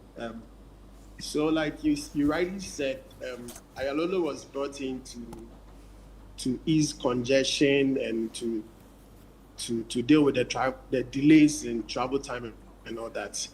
Honestly speaking, the BRT purpose has not fulfilled. We all know what we are running now is not BRT. It's what we call the quality bus service, a downgrade from the BRT. So you may ask, why didn't the BRT succeed? Well, we had challenges with infrastructure and financial constraints. So what we are doing right now, and I perfectly agree with what Doc is saying, has to do with the traffic issues, which we need a lot more than just bringing in buses. Because if you bring all the buses in and their return journeys are not that frequent, you will not be able to convey all the people to and fro. So like you're saying, we've not achieved that purpose. We've not delivered due to the challenges that we are having. Because the buses, which are supposed to run on their dedicated lanes, are now caught up in traffic with all the other regular vehicles. And so you're wasting a journey that is supposed to take an hour. You are now taking 2-3 hours for return journeys. And then that's part of the problem. So these are some of the issues and the challenges we are currently facing. Well, what has become of the conversation on contra flow? I know Ayalolo specifically also had that privilege where you could do the contra flow. Is that conversation still on the table? Yes. So at a point in time, the conversation came up. We didn't come to a conclusion. So this new administration has picked that up.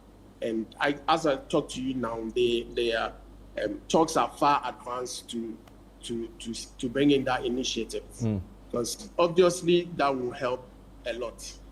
So this current administration has taken that issue up, and the conversation is far advanced. I'm sure very soon we'll be able to see the contract flow being operationalized. Justice, can you give us a breakdown of the fleet you have right now in terms of the buses that are operational, buses that are not operational, buses that are possibly in the workshop? Okay. I think this point is very important because there's a lot of issues out there. We took delivery of 245 buses. About 70 of those buses, about 72 of those buses were taken away by the previous transport minister. They took 60 to KMA, Kumasi Metropolitan Assembly. They took 10 to Sekendi Takradi, and I think they took 2 to Tamale. That's 72. So straight away, the number has come down. And then, we've been in operation for 10 years. This November will be 10 years of running this fleet. So it's only natural that some of the buses will be grounded. Some of them have been involved in serious accidents that will need a lot more money to get them back on the roads. So we have about less than 10 of such buses at the workshop. And we have other buses that have regular maintenance issues that we are working on. So this has all added up to the reduction in the number of buses we have on the roads. How many of those buses are being worked on? So it depends, because we have, like I mentioned, we have 5 corridors. So the various corridors come in with their issues. So as of today, we have about, as of yesterday, we had about, I think, 12 to 13 buses across the various corridors coming into the workshop to be worked on.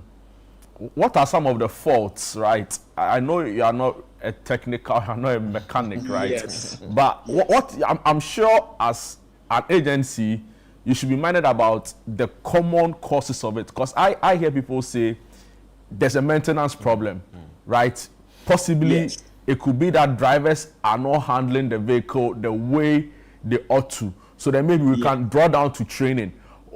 Do we know what is accounting for the frequent breakdown of these buses? Like I said earlier on, we can attribute part of the cause to age. Because for 10 years, I bet some companies might have changed their fleet 2 or 3 times. Yeah, but a 10-year-old bus is a 10-year-old brand new bus. You would agree with me, it's fairly, it's fairly okay to be actively, plying our routes. Yes, I get you. But you see, the issue has got to do with, when we started operation, we were not getting support from anywhere. We were managing our affairs, everything by ourselves. So running the buses, to take care of all the matters that be, all the operational costs and all those issues had an effect on yes, you're on the line. It looks like I'm getting a call, but that's okay. Yeah. Are you cash strapped? Is the organization profitable? We will need, if we will need assistance. Let me put it this way: we will need assistance to deliver effectively on our mandate. We will need assistance because the structure, the makeup of the organization was in a way that we're supposed to receive assistance, which I must say has not been forthcoming. So we will need assistance to be very effective as is expected of us. Now with the Ayalolo buses, are you still running it with a card system, or it's not like sort of hop on and pay, cho-cho? Yes, so that's part of the downgrading that I spoke about. When we started the BRT, it was a card system, electronic payment, but we're having issues, like I mentioned, infrastructure constraints and financial constraints. So we downgraded to the quality bus service, which is like an improved version of what the minibuses do on the road. So we now use the tickets, paper tickets, and we take cash. On a daily basis, how many people do you move from one location to the other? Let me say on the Adenta corridor, on the Kaswa corridor, or averagely in a day.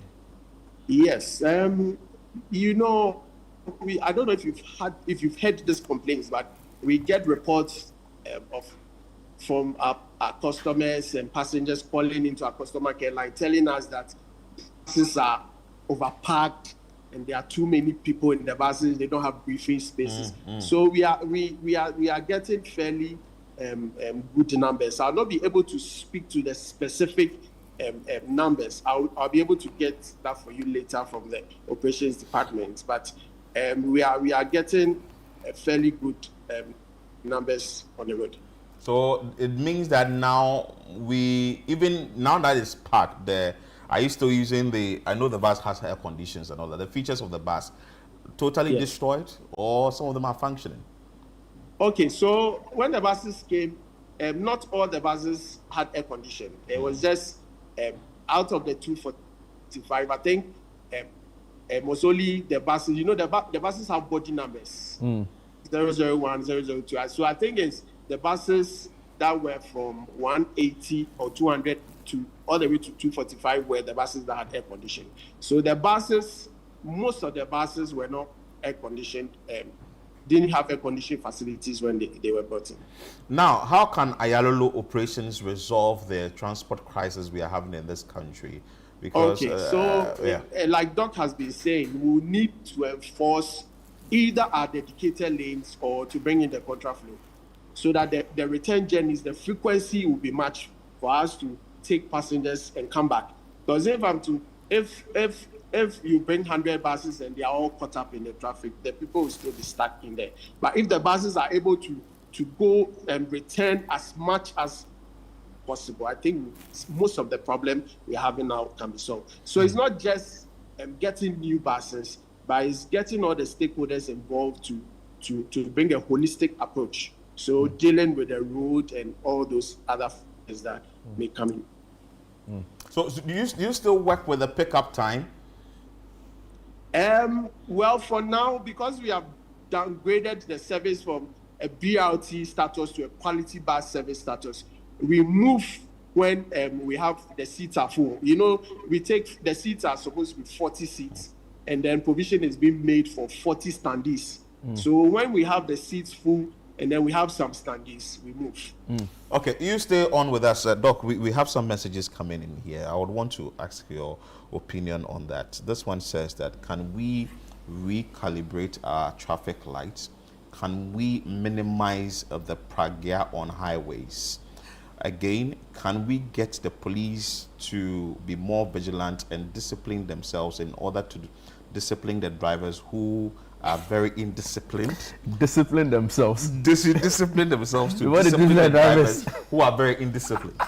And also, there is this opinion that the contraflow that Ayalolo and other individuals have been preaching is good, but it will breed more indisciplined drivers if the police MTTD aim is to cash in. So these things that I've mentioned, do you think that is something that can work around the recalibration of the traffic lights, minimizing the use of pragya or what we are having on the road, that some of them are even carrying pure water, sachet and all that. Even they also refuse and all block of that. the road. And we also have the police getting very vigilant and also being very disciplined in order to discipline the undisciplined drivers. So first, I would say that we've done a lot of work on our traffic system.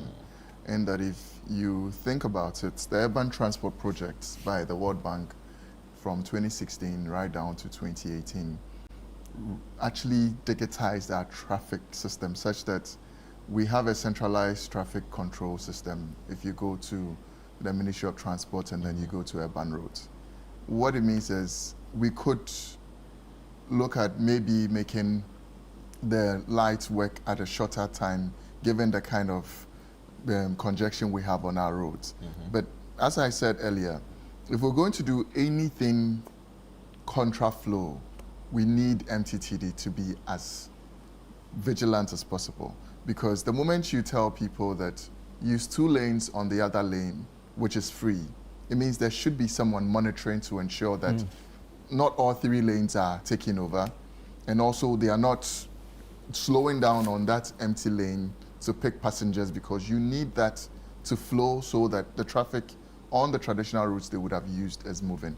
So definitely. The other issue is, it's very interesting that when there's a change in government, sometimes some of the directives that are good and functional are taken to take a holiday. Oh. Yes, because I will give a typical example. The tricycles where there was a directive last year or last year. Yeah, that was from Harry Potter. Yes, that no tricycle should be on the highways. Yes. Because it's a huge safety issue.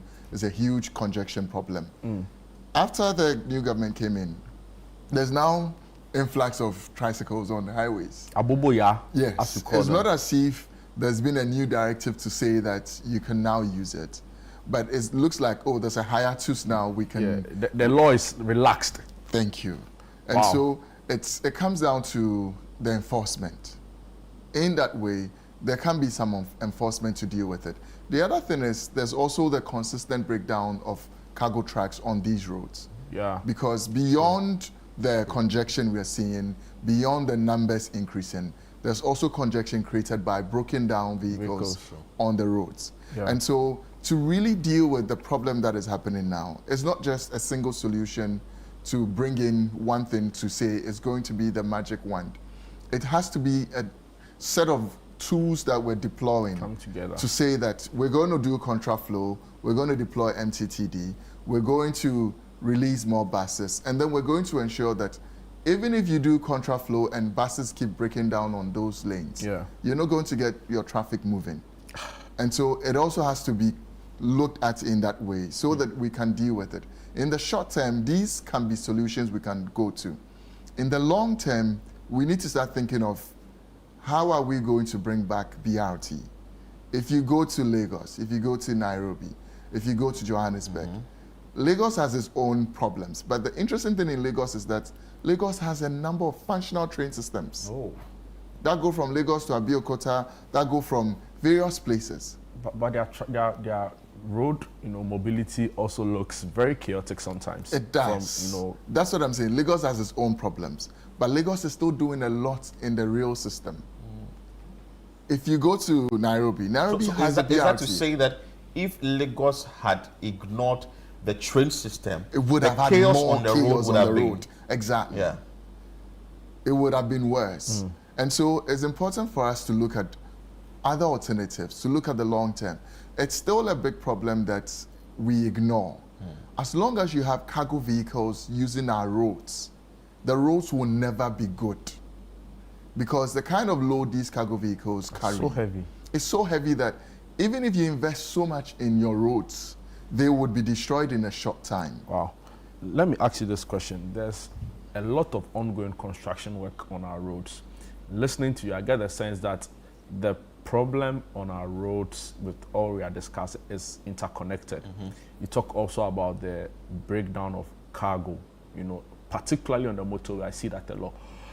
In the previous government, there was a push to, bring a levy for towing. Yeah, towing, yeah. Do you get a sense that that would have addressed the issue on, breaking down vehicles, causing traffic, then now affecting the whole transportation? Because we see a lot of these things, these broken down vehicles, even on the Ofankor in some highway. Even the one the N1, you know. So what do you make of the towing system? Is this something we should bring back or consider? If you think about it, the idea in itself is very good.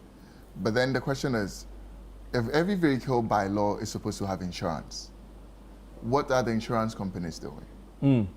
And that's the question that I keep asking. The toll is one of the good things. If you go to developed countries, what do?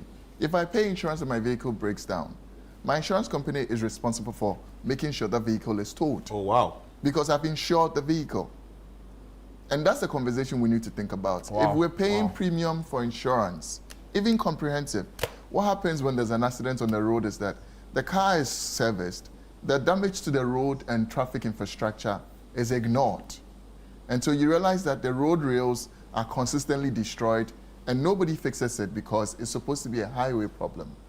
Meanwhile, that vehicle that destroyed it pays an insurance premium every month. So we need to rather think of, instead of levying individuals who are paying road insurance for their vehicles, why are we not amending the insurance policy to so the say insurance companies take care of that? Yes, because I've insured my car. If it's broken down on the road, it's a responsibility because you need to make sure my car is fixed. Based on its insurance is taken care of. Do you know what we're going to do? We'll open the phone lines, but Doc is going to be here with us because he's a transport analyst. There's so many questions for he's you, Doc. actually also going to help us do the show. The numbers will be on the screen, so you can call, you can share your submissions, your comments, your thoughts on what we are doing today. It's about the transport sector that is in crisis now. We understand that the Vice President is meeting with the transport heads. There are messages that are coming thick and fast. Judy, you want to read some of the messages. But before that, Doc, also another message that has come up. Without the multi-purpose car parked to say Amasaman, Adenta, Malam or Wager that can accommodate a minimum of 2,000 cars each, the BRT cannot be effective. Is that something that you also say? So if you look at numbers, in the last 5 years, research that we've done has shown that we commute about 1 million people daily. The CBD receives about 1 million people going there every day. What it means is that are all these people going to drive? Are all these people going to use the public transport? And so the parking service is something we need to think of. If we need people to use other modes of transport. If we even want to make our CBD walkable, we need to provide proper parking. That if I'm going to say that we need a population that is more healthy, we need to increase physical activity. So we don't want people driving in the middle of Makola. What do? We need a proper parking service. We need a proper parking system that people will know that, oh, if I park my vehicle here, it's not going to be a problem. Or if I decide to walk, it's not going to be a safety concern. But this creates an avenue for more money. Because if I'm creating a big space where people can park about 2,000 vehicles and there is a guard there, and I know I'm taking about 20 Ghana cedis or 30 Ghana cedis from each person, and I'm having about 2,000, that's like 6,000 in a day. Is that an assembly issue? A private individual can wait to get into this business. So as of now, it's become an assembly means of revenue. If you go to the CBD, EMA has on-street parking, which if you do park there, they charge you. Lankwantana has introduced it. A lot of the urban districts are seeing that as a means of generating revenue, where you can park on the street and then pay them. But what they are not doing is that they are not doing dedicated parking spaces. We are rather doing on-street parking as a means of raising revenue. But as you mentioned, yes, if you decide that we're going to control the number of vehicles that go into the CBD because it's going to create congestion, we need to give them a space that will do that. The district has the power to do that. By the bylaws, the district has the power to enforce such directives. And so, yes, it can be a collaboration between a private entity and the district to say that this is what we're going to do in order to reduce congestion, especially in the districts within the CBD, AMA, the Ayawasos, because congestion is not going to go away anytime soon. As the population growth, population numbers are going to continuously shoot up. And one thing we need to know is that with the reality of what we have in the CBD, we need to start thinking differently. We can't allow vehicles to go into the CBD constantly, because what will happen over time is that it's not going to be feasible if you need to go 3 hours to go from one end of the CBD to the other end. So what will then happen is give a stop where vehicles cannot go beyond. There's a parking approach, and then people can walk. Interesting. Doc, let me circle you back to why all of this is even, topical again. The lack of transportation, commercial buses. What would you say should be the short-term approach? Of course, it's become topical. I've seen members of parliament try to, in their own means, provide buses for them. What should the transportation ministry be doing in the interim to address this problem whilst a longer-term solution is being sought after? So, I'm not going to say new things, the same things. introduce contraflow. It could be taken from a district and a Ghana police or MTTD service approach. If you go to places like Lagos, Nairobi, and Johannesburg, they have traffic wardens. We don't have traffic wardens in Ghana. It's because we depend on MTTD to do all of that. But the district has that so that if we're doing contraflow, every district knows which routes are congested at peak times. Where will be the alternative for contraflow? Let's implement that. And let's do more of, we have come to one stark realization that we've been pushing for trotros to be taken away.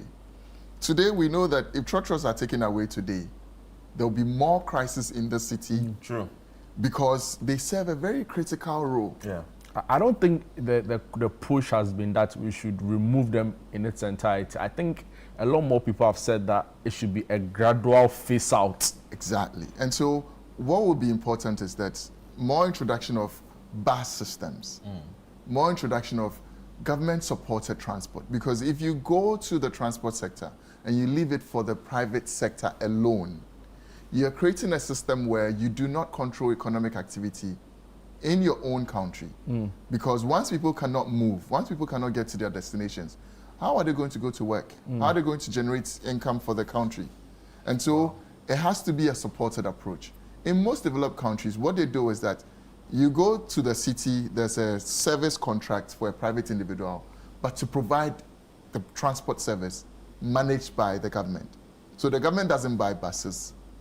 The government doesn't even buy the train systems. The private sector does it. If you go to Stuttgart, the train coaches are privately managed, but the infrastructure is government. Okay. So there is this PP Thank you. approach. So I provide the railway, you bring your coaches. First class, second class, regular. You make sure and the it's service government regulated, heavily regulated. If you delay, a new company will be given the contract. Oh, wow. So you go to places and even if it's 5 minutes train delay, the company is being discussed on national news because it's a business. Yeah. Wow, Doc, that's good stuff. We have a lot of messages, Great insights. and we also made mention of the fact that you would also want to join us with your thought submissions and comment. Justice Safo, thank you so much for joining us. He's the Public Relations Officer for Ayalolo Bus Operation. Finally, before you take leave of us, in the interim, what is Ayalolo doing to ensure that you resolve this issue?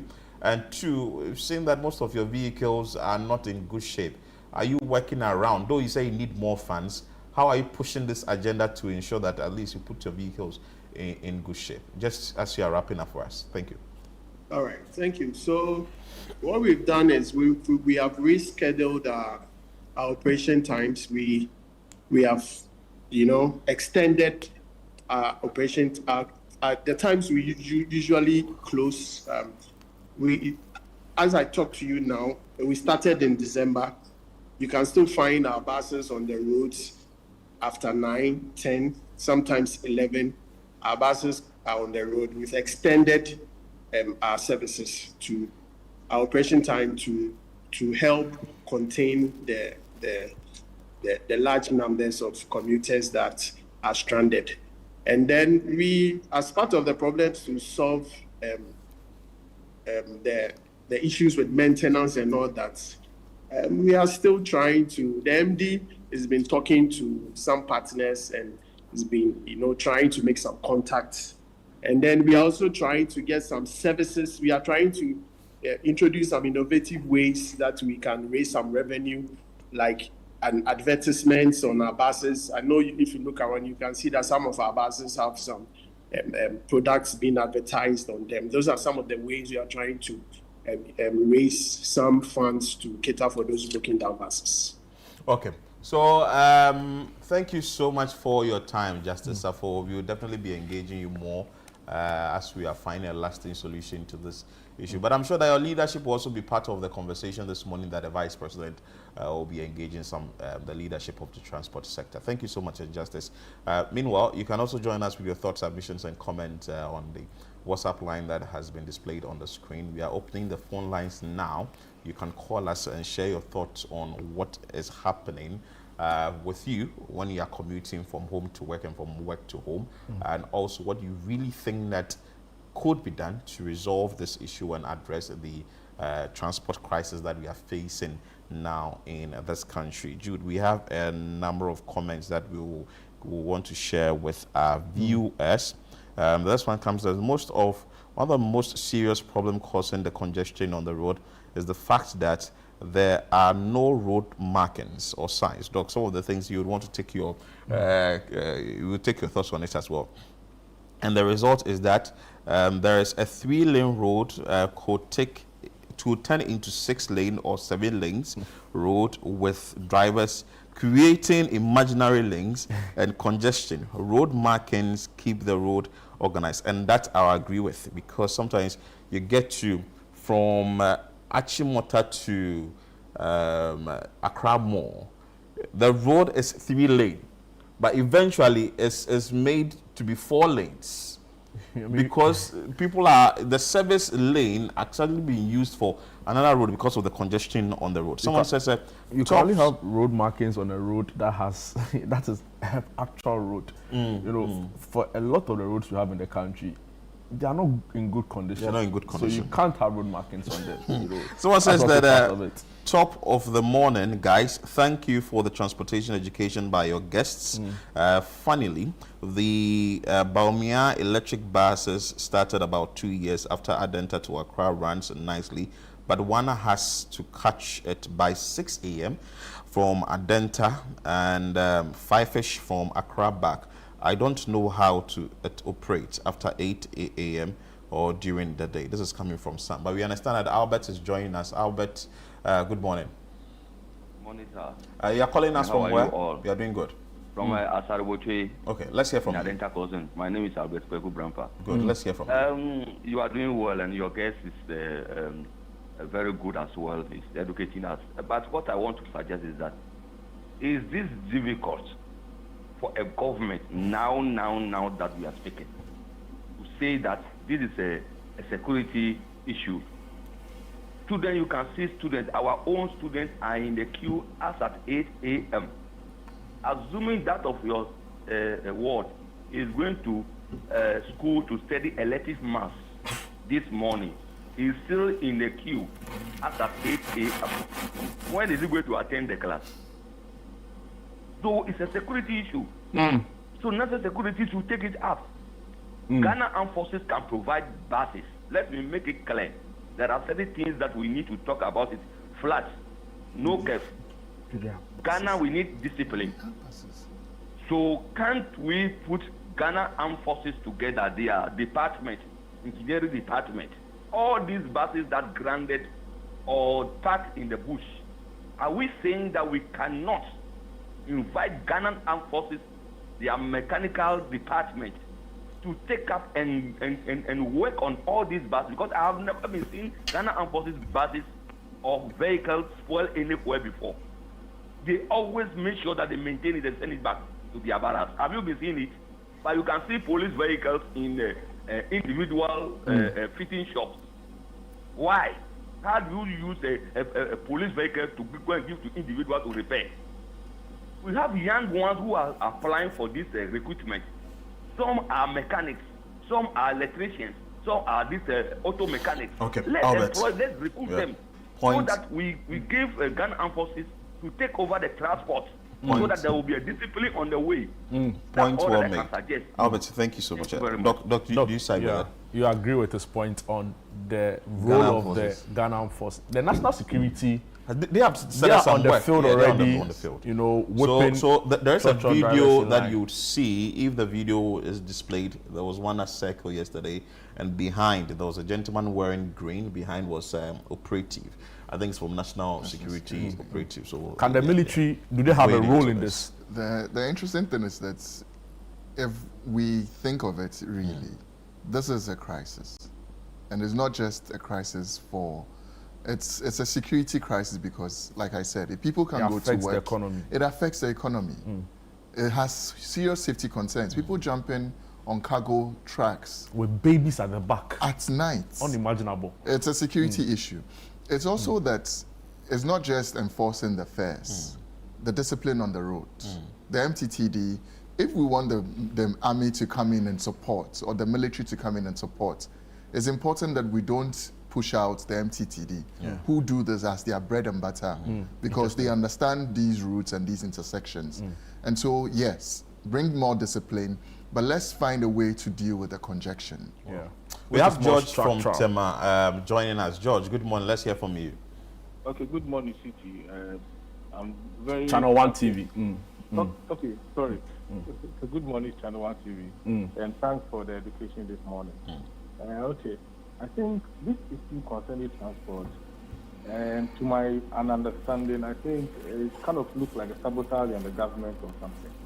Because as we speak, fuel prices are down. A lot of foodstuffs and other stuff are down. But when you go to Abusu Kai to buy spare parts, the level of the pricing there is very bad. And then some of these car owners, the sales they give to them, how do you call it? The drivers too is too hard for them. Okay, now back to the issue with the crisis. You see a car that is not roadworthy on the road charging a price that doesn't make sense. Yet, where you are supposed to go, they won't take you there. They will tell you, you see where they will allow you, and then they will continue making things difficult for their commuters. Like, for example, me as people talk, the pain and the struggle people go through when I see them. Last, I witnessed a guy that was being put and the head after him, the head of the, I don't know, the top side where the door is. Bleeding digitally just because he wants to go home. He has committed no crime, just because he wants to go home. And right in front of MTTD, this MTTD, well, I don't know what to say about that. But this crisis issue, to my lesson, I think it's a sabotage on the government for people to say the road sector is not doing well and all of that. I heard one of the PROs for GPRC or something like that, Mr. Agbado, that man, there's never spoken and several things that I've started witnessing him on television. Okay, George, thank you so much. And that was he's referring to Abbas Imoro, who actually also joined. Okay, let's bring you some more comments. This one says that, good morning, I'm Okain from Bantama in the Sene West District, really. Bantama in the Sene West District, okay. There are government buses that are supposed to be working every day. So what suddenly made it possible for one to get them for free, like Jude made mention, saying, run them empty, where they just parked somewhere, doing nothing until the cameras came on or came out? If they are functional, why aren't they deployed permanently to support public transport? And if they are not functional, how did they suddenly become available for this exercise? This is where the optics start looking like drama. You don't fix a daily transport problem with a one-off show. Commuters need consistency, not performances. I think the person is supporting you. Anyway, Ernest from Takade. Ernest, let's hear from you. What do you have to say about the transportation crisis that we are having in the country now, and or let's say in Accra? And also, how do you commute from home to work and from work to home? Are you also in that same situation? Good morning. I use my own car, but The line is faint. If you can speak up for yes, better. Yeah, I want to ask a question. Is it that I don't understand, because prior to this month, early this month, where we start seeing video of the struggle, is it that the people are suddenly increased or the cars are no longer there? What's the real issue? I think we should be asking GPR too. Is it that they have shortage in cars, or the people have suddenly increased, or what is the real issue? Because how can this suddenly just come up like that? Or I agree with the last caller who says that it will be a sabotage from GPR or something, because it is not clear. Okay. Thank you so much. From Elijah Abbas was on the show, and he said that refuted all of those claims that it was a sabotage. There are vehicles there, and also it's not a sabotage. But Doc has also made mention of the fact that it looks like it's the congestion in the cities that has really created. Let's still go on with some of the messages, please. My boss, all these people have been interviewing are only speaking from the book work, but they are not speaking what is happening on the ground. So what is happening on the ground? So exactly. People ask them at what time no, do they close and what time this human traffic. No, I'm not. We like this thing, Philip. We like this thing too much, right? So they tend to criticize, but they don't give suggestions. That's not even that. If that's all they were doing, it's not even like a big deal like that. We try to rubbish, intellectualism in this country. Somebody studies the thing. What are they studying? They are studying issues that are applicable to our concern. So you can't just text into a show and say it is textbook. If it's textbook, tell us what your reality is. And this one says that Good Morning Breakfast Daily team, the Ayalolo, if Ayalolo has 40 seats and there's provision for 40 standing, then what we see is 100 plus, which isn't safe at all. Too packed. I already want to read this comment. So you are facing a serious crisis. It's too packed with armpit smell. No, you know what to say. This is message on this show. No. That's not. It's a concern. People have conditions. But it's true. People have conditions that are triggered by smell. But so really, it's a serious concern. It is true how packed the Ayalolo buses are, and I keep asking myself that we have failed when it comes to the transport system in this country. Because in 2015 thereabouts, when the Ayalolo buses were brought in, you could tell how fresh and neat and cool these buses were. I had to file reports on these buses, I think between the 2015 to 2017 thereabouts, and it was the card payments and everything. Yes, it was Frechidi who was the head of communication then. Frechidi. So I'll go to Frechidi. He will grant me interview, the update of the Ayalolo buses and all that. They had a terminal at Achimota. They have another terminal at Adenta. And when you visit and even Ayalolo buses, when you go to the terminal at Achimota, they have a fuel pump there that actually is supposed to help them fuel all these buses. Thirdly, they had a dedicated MTTD with enforcement pickup trucks or pickup vehicles that they will be manning these dedicated lanes. And it was Mr. I forgot his name, the chief executive, Jamina. Yeah. He was the chief so executive. So then if other vehicles come into the lane, they would want to enforce the dedicated lanes. The dedicated lanes. They had another parking space too at Amasaman police station. And with that, I think that was the biggest, right? The biggest. Yes. I think the biggest was Achimota. Yeah, but they had another one too at Amasaman police station. Quite big. Yeah, quite big. And they had another one too at Ofanko that they could also go and park their vehicles there. So sometimes these things, when we talk about them, they are like measures that we are trying to, we go like a step forward and we go like 3 or 5 steps behind. People started carrying more money and things. Can you imagine? The transport sector, I really don't know. Emmanuel from Dodowa. Emmanuel is joining us from Dodowa. Emmanuel, let's hear from you. Yeah, good morning, brother. You see, I live at Dodowa, and then this issue has been there not today. It has been there for a very long time. I work in Car Central, so I live Dodowa to Car Central every day in and out. Sometimes I join the Ayalolo bus when it gets to Medina, and my brother, like what someone said, we have been paid like 100, sometimes 120, if I can count. And somebody's unpaid. It's a different issue altogether. We have failed as a country. I think the idea of Ayalolo into the system was a good one. I don't know what happened all of a sudden. Everything is, it has started in the country. If we should go back to the system where they introduced Ayalolo and how it's supposed to work, it will save us from all this traffic. Because I can stand at Medina for 3 good hours without getting yes. 3 hours? I can, yes. Medina Zungu Johnson. You go to the Gulf Lane Station. I can stand there for 3 hours without getting a car. And when the cars come to do it, you are going to Amrahia. You join them at Amrahia, they will stop and they will continue to do it. They wouldn't know do it straight through. And it's really frustrating. When you are coming to work in the morning, it's a wahala. When you are going, it's a wahala. I beg you guys, please keep talking about this issue. We will. Emmanuel, be rest assured, we will. Thank you for calling.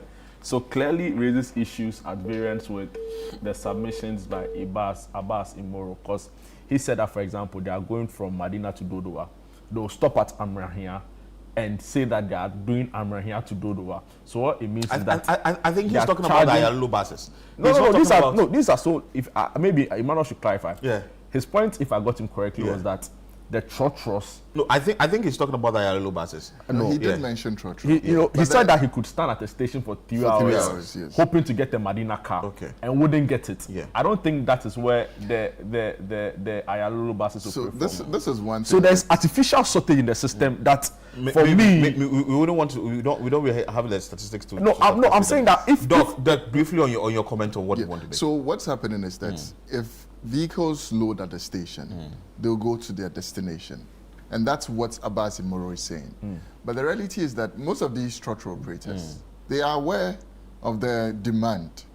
So I'm not going to go to the station to load. Because if I park by the bus stop, I will get passengers. So that is artificial creation, right? Yes. We are not saying. So we are not saying that there's artificial shortage in the system, but I'm saying that the actions of some of these could lead to that. So I think the GPRT should come out clear, maybe in the aftermath of their meeting. But also Abbas has also said that some of these short guys are not under their union. So they need to come out and show us who those guys are. Kwame, talk to us. Hello. I think the government, this is the perfect time for the government to implement the 24-hour economy, because during the day, the labor force is high, and by the close of the day, everyone is trying to go home to afford and board a car and go home. But when there is a shift in terms of labor, people will be working during the day and others will be working during the night, and this will ease stress on the main road. Interesting perspectives. Right. And now the government is bringing in more buses, and our roads are not many like 4 lanes or more. We use the triple lanes, and you are bringing in more buses, and there are more people. You are going to cause more traffic and congestion on the road, which will create another scene, more problem for you, the government.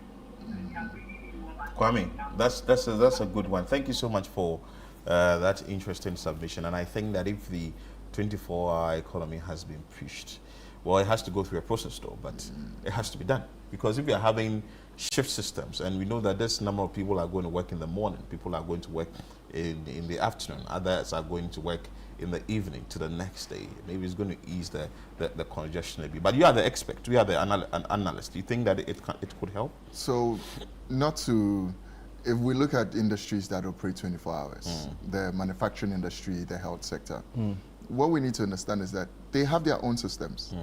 If you go to Valco, if you go to most of these manufacturing industries in Tema, even if you go to UGMC, where they have nurses that come in at different times, what they do is that they have a transport service for them. Okay. Wow. They have a transport service that if you're a nurse and you get to Okponglo, there's a bus that will take you to work. Because you don't expect you to be waiting at 10 p.m. because of security issues. Valco would transport their workers at different times. Gasem will do the same. And so most of the industries that work beyond the regular 12 hours also factor in a transport service. What is contributing to this problem is that a lot of the industries or services do not factor in transport now. Because what you would have realized, and if you look at the numbers in the past, there were transport services, OSA, Kingdom Bus services, that were transporting workers. So if you're a worker, you have a pickup point, it will pick you, take you to work. Oh, wow. When you close, it brings you, drops you at home. What that meant was you will not drive your individual car, congestion on the road will be reduced, and then your transport is assured. Over time, those services were not sustainable. Most industries now have decoupled transport, and so you realize a lot of people will receive transport allowance or car allowance or fuel allowance from their companies, so that whether you want to go and take a car loan or fuel your own car, you can come. Interesting. In the big scheme of things, it creates congestion on our roads. Wow. Oh, so they should reduce the car loan. You know, Emmanuel has come back again. Emmanuel, let's hear from you. Yes. So like I was saying, when it gets to Medina, when they will load that they are going to Dodua. So this is a trotro, right? Like you be at Dodua. This The trotro. drivers will come that they will going to, knowing very well that the cars are going to Dodua. They will be loading Amra here. Yes, we are asking if this is the Ayalolo buses or trotro. Oh no, with Ayalolo buses they load Dodua straight. So these are trotro. Yeah, these are the trotro. Do you pick them from the station? Is it the Medina station or they are by the roadside? Medina station, we can do the work of Medina station. Wow. They are always by the roadside. Exactly the point. Exactly the point I'm making. So see, GPRTU need to come back and tell us. Exactly, because GPRTU they are aware. Because these are station vehicles. Okay. Wow, Emmanuel, thank you so much for your time. What I would say is that You're welcome, sir. GPRTU has a task force. Okay. What they need to now do is push their members to go and load at the stations, because what is happening is there's a shortage of vehicles. There's a high demand. I would go to the station and join a queue of 10 vehicles before it gets to my turn. But if I make a U-turn and go to Shiashi, I'll get passengers. Easy. So I wouldn't go and wait at the station. I'll go to the bus stop, it's unfortunate. get passengers, and it looks like a lot is happening because the indiscipline is not. It's not as if all the members who know what they are supposed to do are going by it. So that's also another aspect of the indiscipline that we're seeing. That in the middle of this crisis, indiscipline is with some of the union drivers that they wouldn't go to the stations to load because why would I drive to Achimota station if I'll get passengers under the overhead to go to Pokwase? The GPRTU, they need to come clear. I've heard people say that a transport infrastructure that is in the hands of entirely the private sector is doomed to fail because they are profit motivated, not necessarily service motivated. I understand, and it's unfortunate because we didn't have enough time to deal with him. He has a meeting with the vice president, and we have to also respect that.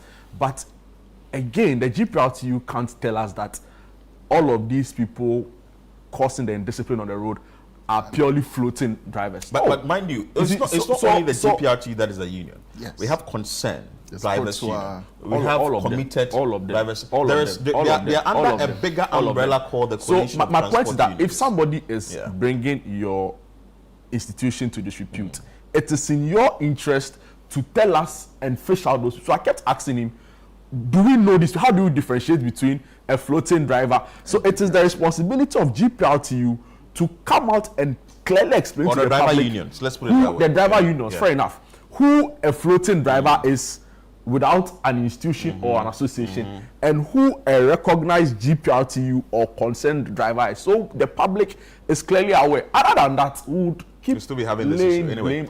Isaac from Domi is joining us. Isaac, let's hear from you. What do you make of the transport crisis that we are facing, and whether you also go through such challenges in the mornings or evenings?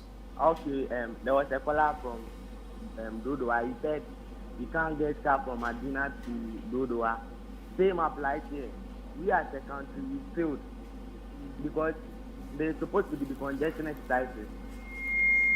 Like from Domi, for instance, we should have planned as a nation that as time goes on, there will be more people in the system. So we have to expand in our way. But see, Domi is so congested to the extent that the driver who is working from Domi to Circle, instead of him to use like 1 hour, he will spend like almost 2 hours to 3 hours on the road. And by that, he won't load from Domi to Circle straight. He will load from Domi to Achimota, then charge you Achimota first. Then when you get to Achimota, then you start to load from Achimota to Circle. Then when you try to tell him that you want to pay the actual fare from Domi to Achimota, then he tell you that no, he will take you another fare from Achimota to Circle. And that is costing us, which is very bad. Are these station drivers? Maybe increase your voice for us a bit. These are station drivers. These are station drivers. And Station you can't put drivers. the blame on them. You can't blame the GPRTU and co. Because the drivers, they are working with time. The driver would spend like 3 hours. If there was no pressure on the road, he would have gone like 2 trips. But he would spend like 1 and 3 hours for 1 trip. Then the driver would do in his own way to charge more. And that's not their fault. That's the government's fault. We failed as a nation. Okay. We have to, the congestion exercises must be done. Okay. People are building by roadside where they are not supposed to build, and the government is sitting there watching them. Isaac, thank you so much for your time. Doc, do you think that this has hit us hard now because we've not been able to plan, though we have some sort of actionable plans written down? National development plan. In the next, by 2030 we should get this, by 2040 we should get this. Do you think that we have failed to implement such plans? That's why this has hit us big as a country. I completely agree. And the reason is this. If you hear the comments that why is it that all of a sudden there's a shortage of buses, or why is it that there's a high increase in the number of people? The moment you put congestion on the road, you would have more people gathering at the station, and you have fewer buses over there. And so it will look as if it just started, but it's not. And it's because we've not gone by the policies we ourselves put in place. If you look at the transport policy of 2008, we had in there that we're going to do a bus service, which brought in the BRTs, which the implementation didn't go as we expected. If you look at the current transport policy, it has some of the nicest things, including electric vehicles. Charging ports and all of those things. Very nice, wonderful things. But we've not invested in our transport infrastructure. I'll give you one classic example. If you go to the Kaneshi First Light, the big transport yard there is not a government-owned transport terminal. Yeah, Kaneshi, yeah, I did a report on it. It's privately owned. It's a family that owns Market the... Association Unlimited. So, oh, wow. It's privately owned. Yeah. And so there was a time they had to like re-gravel the land. It was chaos. It was unbearable. It was chaos. We've not invested in our transport infrastructure, in terminals. We've not invested in terminals. We've not invested in making sure that the transport infrastructure that we need to be able to move people from one point to another point is there. And so once you don't own the infrastructure, your enforcement or implementation of policies is also hampered. Wow. Because if you tell me that the stations that are created, you'll be surprised that the stations are created by the unions and not by the government. They rent these lands or lease these lands and say, we're making a station. Wow. And because for them, it's their bread and butter. But Doc, as we wrap up this conversation, and also we are going to follow it up I have one last question for maybe you Dr. can go ahead. My question to you is, do you get the sense that the current stopgap approach, by the ministry, is there a problem that when it happened, buses weren't available, right? But all of a sudden, some individuals were able to get buses to fix this. I have my reasons. So when you look at the way we operate, when the BRT buses came and they were not functional, for many years they were parked. Before they decided to move some buses to Kumasi, to Tamale, to other places, they were parked. So if you ask me, did we have buses? Yes, we do have buses. But if you don't own the transport terminals, you can go and tell GPRTU that allow my buses to use your transport terminals. That's the big challenge. Wow. And that's one of the challenges that once you don't own the terminals, you cannot then give access to your... So if you check Ayalolo buses, most of them load by the bus stop. For most of the commuters, if you go to the Dodowa-Accra route, they load by the bus stop, just under the overhead. That's where the Ayalolo bus stops. You go to Ponglo, they stop over there. Because there's not a defined terminal for you to park your car and get into no. Wow, interesting. We'll have to just end it here. But is this something we can resolve? Yes, it's something we can resolve because we have MTTD. We need to deploy, and contraflow should be something that, if you ask me, one of the solutions I'm hoping to happen in the next week or two is contraflow enforcement on most of the major routes. Wow. So that congestion can be eased. And then more release of buses. And what I'm rather also anticipating is a conflict between these buses and the traditional trotros, because if you hear some of the solutions that electric buses are going to be released now with lower fares. I'm a trotro driver. I will charge 10 cedis to Kaswa. There's now an electric bus that is charging 5 cedis.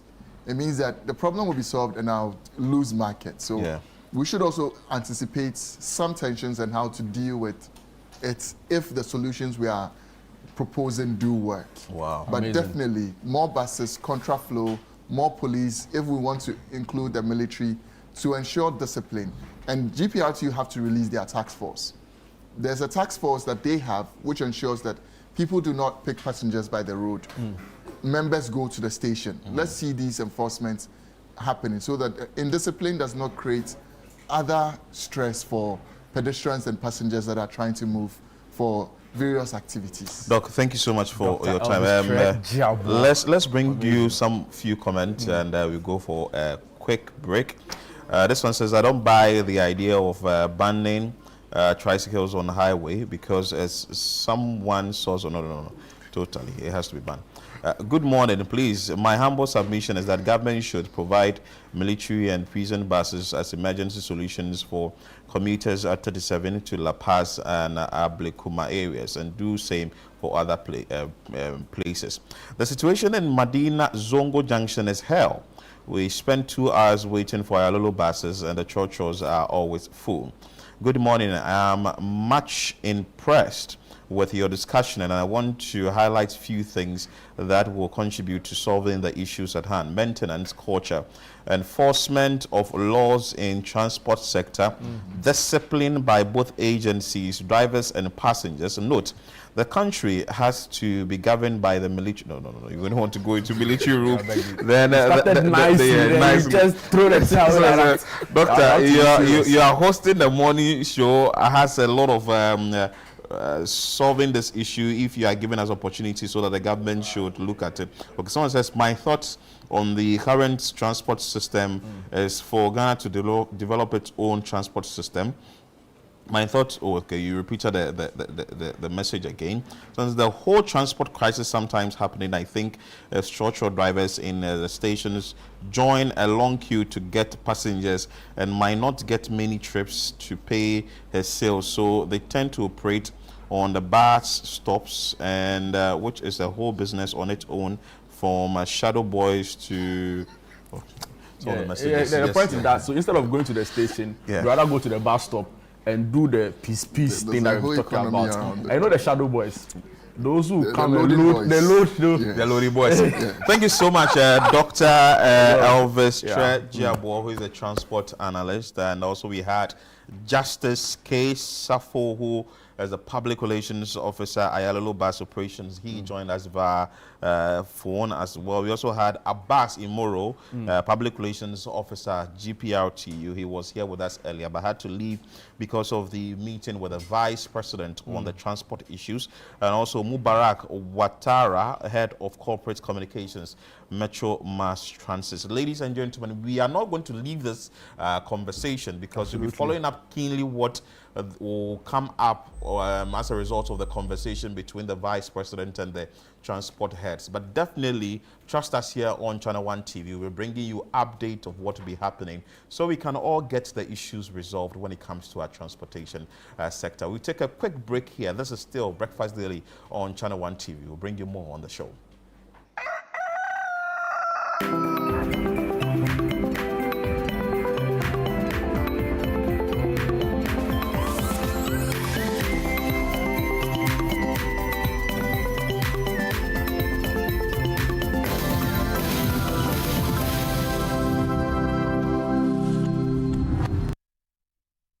Are you planning to relocate from your company, office, or house, whether across cities to another town or halfway around the country? You want a moving company you can depend on to get you there? Let me introduce you to Logistics Movers. We are here to help you every step of the way, from planning the move to unpacking the last box and settling into your office or home. We have the expertise, experience, and market understanding and offer fast, reliable, and professional transportation services in Ghana. Our main thrust is to successfully move your business, household items safely, on time, and hassle-free. You can call us on 0246 833 539 or 0244 342 465. You can also send us an email to info@logisticsmovers.com or check our website www.logisticsmovers.com. Why expose your company or household items to theft or damages when you are relocating if it's avoidable?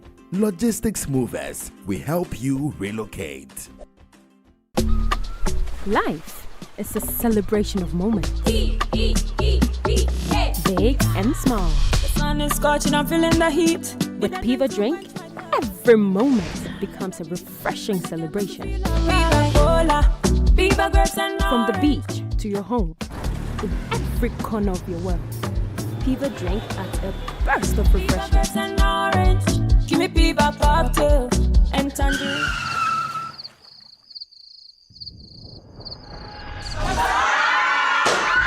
Celebrate every moment with Piva Drink. Refreshment for every occasion. Piva Drink, a taste you will love. P for Piva. This advert is FDA approved. You get bad mind, no be say you be baddest. Come on, what tell Buria, say dear, if you kona ni yankasa, enti kanena ne yebosile, me damu ye sheno, ni na akem. Anas Boy Enterprise, SMN control say, what's you fear ye? We hear POP ceiling papa with many design, plaster board installation, TV unit design, akasiani nketwa, any tile na hodo nyina, obekeni neat ediamo. Afi, wasansu ye painting, enti ye dambi ya wesiye, wofre Anas Boy Enterprise, ye be painting the cover ediamo. Afi, window designs bia.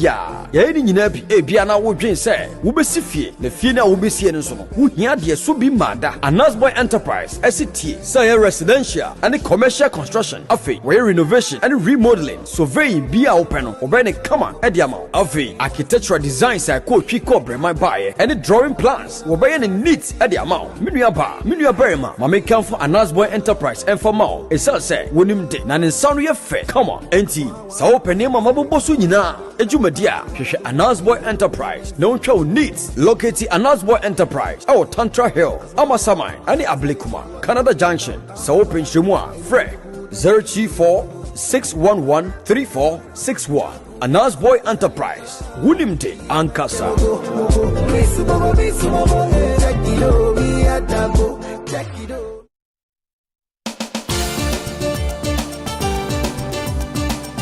Nation full of questions, where truth often hides behind noise, one show dares to ask what truly matters face to face. With fearless clarity and a quest for accountability, host Umaru Sanda Amadou sits down with the movers and shakers of politics, governance, society, and business, confronting the issues that define our national conversation. Yes, I am Umaru Sanda Amadou. This is Face to Face, and you're welcome. I say very often on the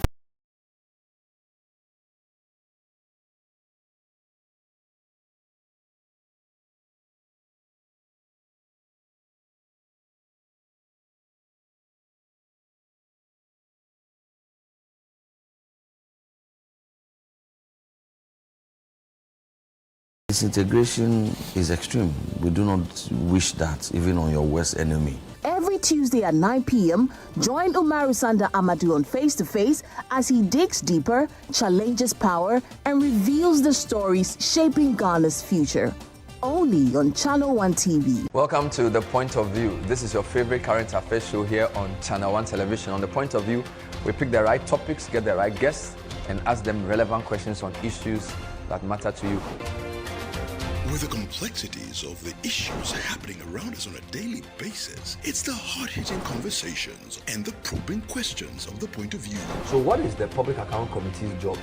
So what we do is to scrutinize, clarify, and find out why certain infractions have been made. What do these IMF programs try to do? The current program is for budget support. Okay. There are no projects attached. That teases apart the twisted entanglements of politics and governance, as well as religious and social discourse. The Point of View brings you the policymakers and duty bearers and drills down to the very bottom of issue. What authority do you have? The Point of View airs every Monday and Wednesday at 9 p.m. only on Channel 1 TV.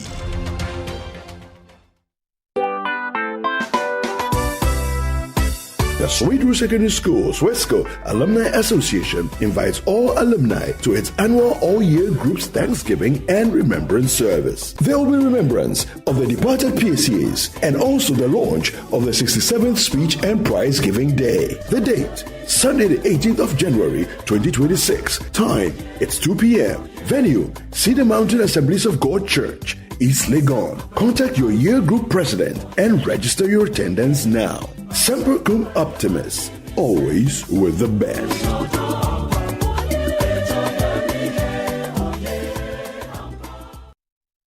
Welcome to the Health Quarters Ghana, where medical science meets everyday life. Join Dr. Gideon Assan and the irrepressible Clemento Suarez as they tackle health issues. My name is Dr. Gideon Assan.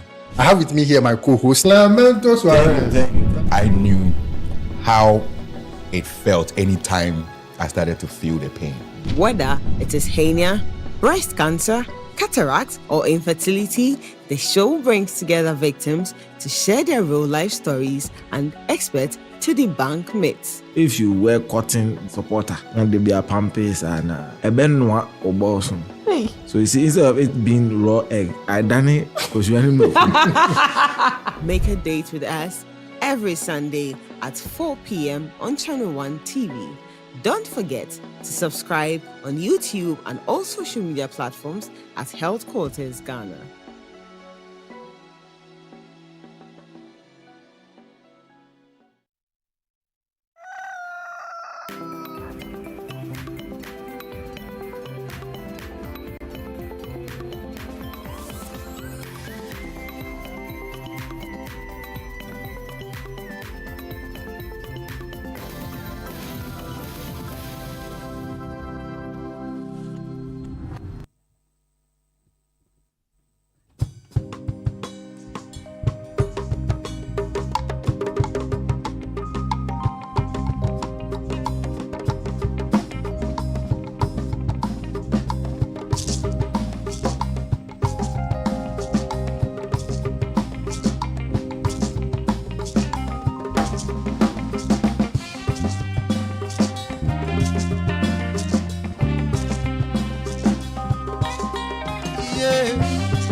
Your power, we cannot do anything.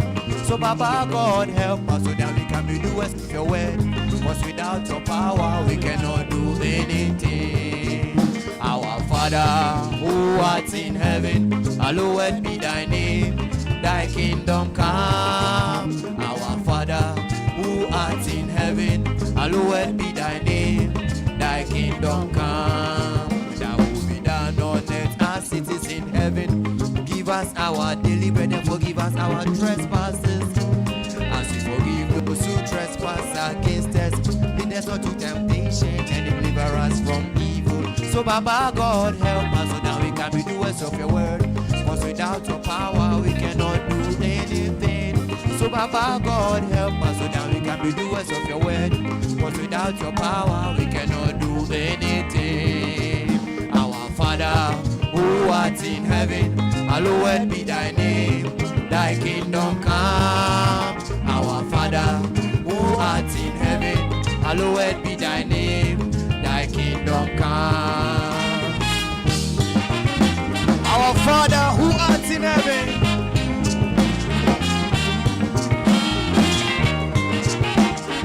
thy will be done.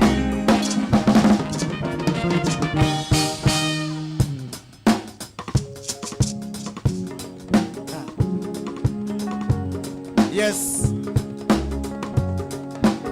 All the songs coming. So on our upcoming album, Dab the Water is You. Yes. This song is called Fache.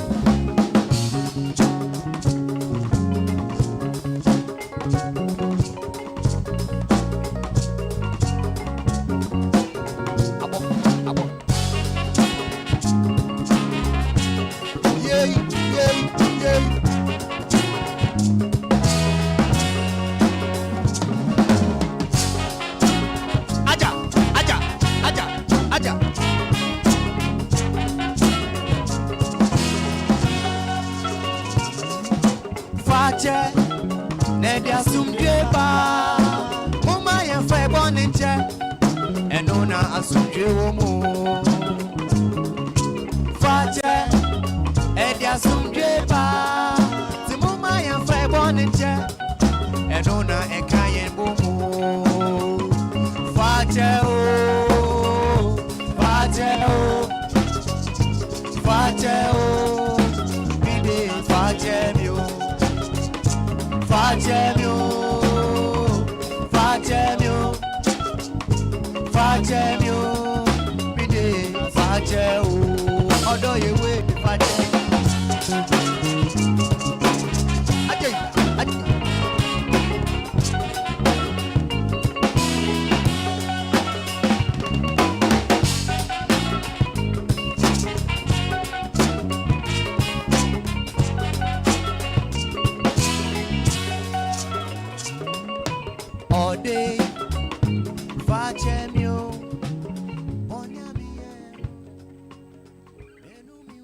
You are still watching Breakfast Daily right here on Channel 1 TV. You just witnessed the grassroots band treating us to some really amazing tunes. But for now, we'll cross over to the Transport Ministry, where the minister is being engaged by the Vice President, Her Excellency Professor Nana Jane Opoku-Agyeman. And we understand other key stakeholders in all of this ongoing transportation crisis are meeting to deliberate on the issues. Them also renewing their fleet, and that will bring more vehicles on our roads, and we believe that will solve the problem for us. So, distinguished ladies and gentlemen, I welcome Excellency Vice President to this meeting, and it is our belief and hope that with the commitment government is having in this issue over the days, I have heard what we are putting in place. Ghanaians will not want us to be talking, we are going to do this, do this. They want to see us bring more buses. They want to see us supporting GPRTU and other unions to bring in more buses. They want to see how our transport sector will work to serve our people. If our economy will continue to grow, it means that we must have a functioning transport system. And government is committed to that. We also want to use this opportunity to appeal to our commuters that we are aware what they go through. And we ourselves go to those terminals and stations unannounced or uncovered just to see things for ourselves. It's a worrying situation to us, and I have the hope that we will solve this problem once and for all. Madam Vice President, the unions are very supportive. It is just the need to retool them, to help them function, that they need from us as a government, which the assurance is already given to them. We work together, and by next year, Ghanaians will not go through this again. I thank you, Madam President, Vice President, you are welcome to the Ministry of Transport.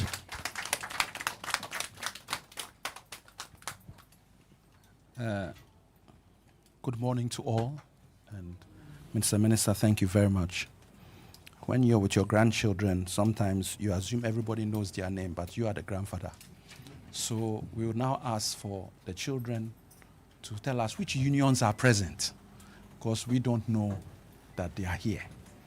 So we don't want everybody to introduce themselves. We just want the leaders or leaders representatives of the unions who are here to indicate that they are here and give their name and their position. That's all, if you don't mind that.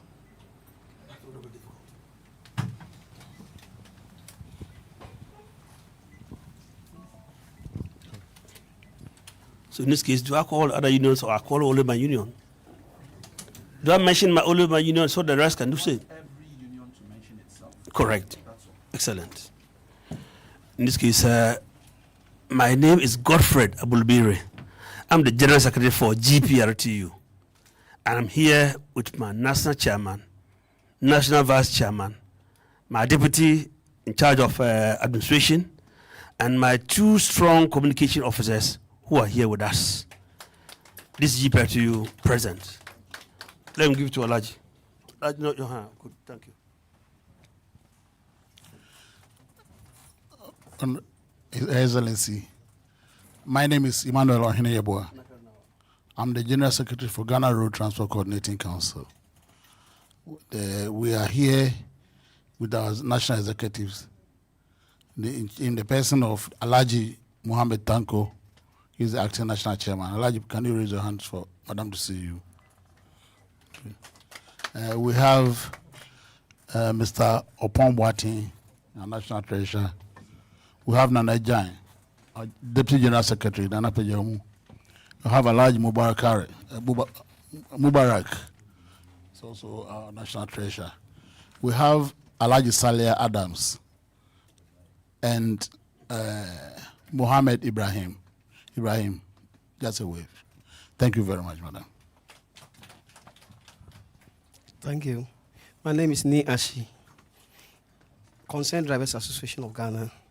I'm the Greater Accra Regional Chairman. I have with me here with my national chairman, Williams Osei, and then Western Regional Chairman, A.B. Boafo, and then Central Regional Chairman, Akwesi Ahen.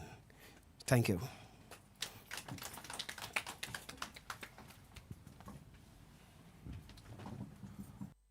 Yo, your friend Charles Danso.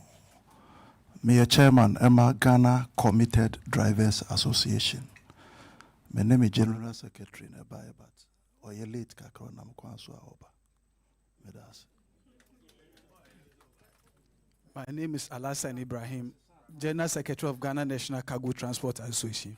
I'm here with my National Chairman, Alaji Tanko, Vice Chairman, Alaji Abdullah, and National Organizer, Mr. Yao, and National Treasurer, Mr. Richard Mambigashi. Thank you.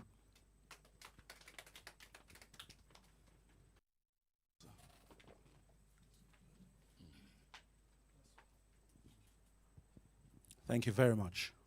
At least now we know who is present and who we are dealing with. At this juncture, with your permission, Mr. Honorable Minister, I would like to indicate for your benefit that this is not our official visit to your ministry. This we have simply come because of the pending issue. So as for your visit, it's on the cards. And obviously these issues will be raised then again, but this is because of the pending issue that exists. It gladdens my heart that the President, through the Vice President, has deemed it fit to show that his government works as a team. And there are 2 ministries involved in what is happening in Ghana at the moment. the Ministry of Transport, and the Ministry of Local Government predominantly. So you will notice that both ministers, even though we are in Ministry of Transport, both ministers are present in this meeting. We've heard a few words from the Minister of Transport. I'm going to beg his indulgence to allow his colleague to say a few words. While he's speaking, I would beg of you, because of time, you'll have to decide who will be your spokesperson, who will then say a few words on your behalf, and then after that, we will get the Vice President to address us and take it from there. You will subsequently, obviously, be allowed to continue with your meeting. But we intend from here, so that you all are aware, to go to Metro Mass. And after going to Metro Mass and engaging and seeing what's happening there, we will go to Ayalolo as well in Adenta to see what is happening there.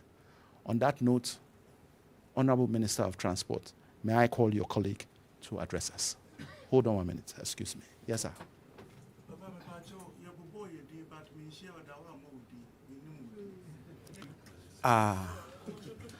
It's my fault too.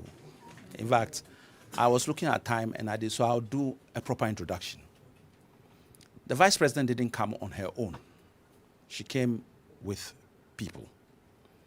At the far end, we have Amma Pratt, who is the spokesperson for the Vice President.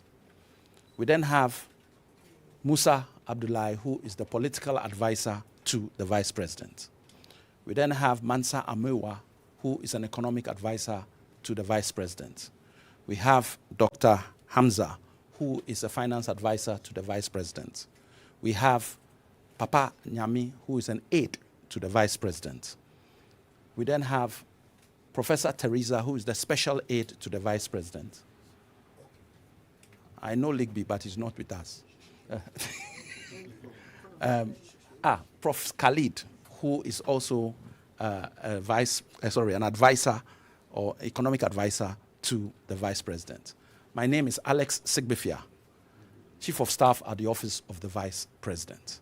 I apologize for not doing that earlier. On that note, Honorable Minister. Thank you, Honorable Chief of Staff, Office of the Vice President. Your Excellency, the President of the Republic, for now.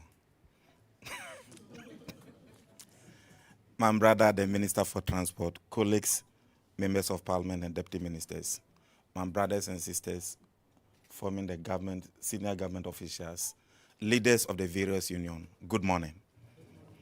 Your Excellency, we are highly elated with your presence here. We know it's an emergency meeting, but with your presence, we'll have a solution to this problem. My brothers and sisters, this problem has not just happened. We have been solving it as a government, but we have just come.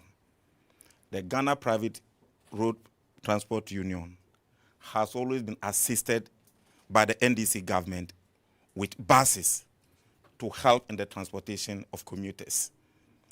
Rollis' time, he did it. In 2009, when we came to office, President Atta Mills, the late President Atta Mills of blessed memory, also did it by donation of U-turn buses. And that is why the famous U-turn bus became popular in this country.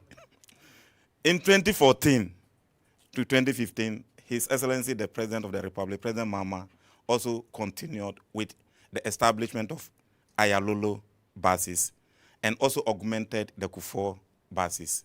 And that has been the trend. But for the past 10 years, there has not been retooling in all of these unions. And that's why the problem is happening. When I assumed office as minister responsible for local government, I called Ayalolo boss. We gave you 200 buses in 2016. 2014, tell me, how many buses have you added? He said 0. And I said, tell me why I should allow you to be there. If 200 buses, they are all depreciating, they are all running down. You are not increasing the fleet. Then, based on that, step aside. A new boss came in. And, Your Excellency, what I will need from you, when the new boss came in and realized the problem, he went to Spanish embassy. They wanted to give us a grant. All that they needed was for the Minister for Finance to give a letter of no objection. We followed, and I think with your presence, it will be given. If that one comes, the current ND of Ayalolo buses will get a grant of 1 million euros to be able to augment the fleet of Ayalolo. And we will need your intervention for the Minister of Finance to give that letter of no objection. The Spanish ambassador has been following me for that. We need that one. After that, Your Excellency, the Ayalolo buses are not only in Accra. We have some in Kumasi. But Kumasi, this crisis is not there. We have some in Tamale. We have some in Takoradi. So when my brother called, the MD said we should give him the go-ahead to go to Kumasi and bring some. Go to Takoradi and bring some. I said, how am I going to solve this politically? So if we cannot bring those that are in the other cities, because the company was registered that it can work. Ayalolo is a company registered by Ghana, so it can work in any other city. But when there is crisis here and you call and people are pulling, we have to let them come in. Then finally, the problem is not for only me and my brother. There are places when you take car that they should go, they will say the road is not good, I will not go. So we need to bring my brother, the road minister, in so that the intra roads that are not motorable, and because of that, commuters and vehicles don't want to go there. We take expeditious actions on those areas. And when these three things are fixed, with the finance minister, when bringing the media budget, he will do the magic Rollis did, the magic Atambels did, the magic Mama did. He will do it again. So that we buy some of the Uton buses or other buses and support the unions as we used to do. You can't use 1 year to solve 10 years problem. If 10 years, 20 years, somebody did it, 10 years, somebody did it. And now we have just come. And the pressure is on us. You see that a sitting vice president has visited us. It tells you how sensitive the matter is and how we want to help you. So we may not want to blame you, but bear with us that we are in crisis. Don't let us be giving excuses. And don't let us be shaking responsibilities and be shifting blames. That it is you, it is me, you are doing this, I'm doing this. There's a problem. The president has identified it. Let's support government to function. If you don't do that as private road transporters, and government decide to bring as many as possible vehicles to augment the public fleet, where will the private sector stand? So we need complementary effort in this. It is not only government to be shifting blames and this and this and that. Thank you, Your Excellency, for the opportunity. I strongly believe the problem will be solved.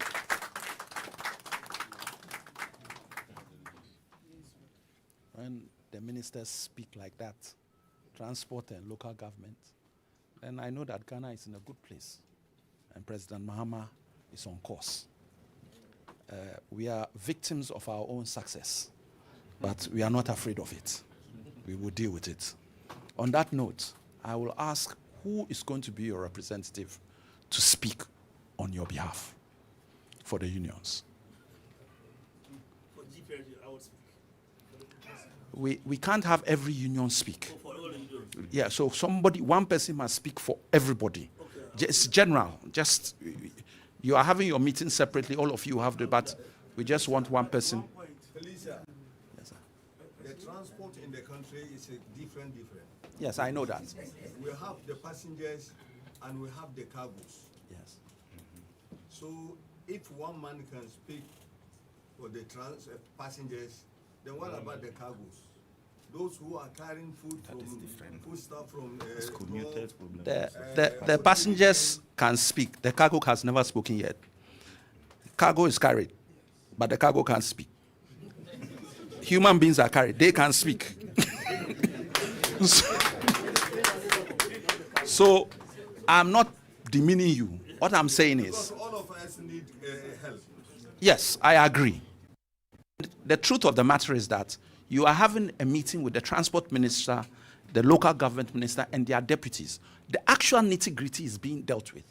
We just want one person to kind of summarize or talk to us because the vice president's here. If not, everybody will have a right to speak, and the time is not our friend. So we just want one person to speak to all the issues. Thank you. Sir, the Executive Secretary of Joint Association of Port Transport is on the corridor. Can we ask the Executive Secretary to come in? What's his name? Musa. Ibrahim Musa. Ah, okay, there you are. Thank you.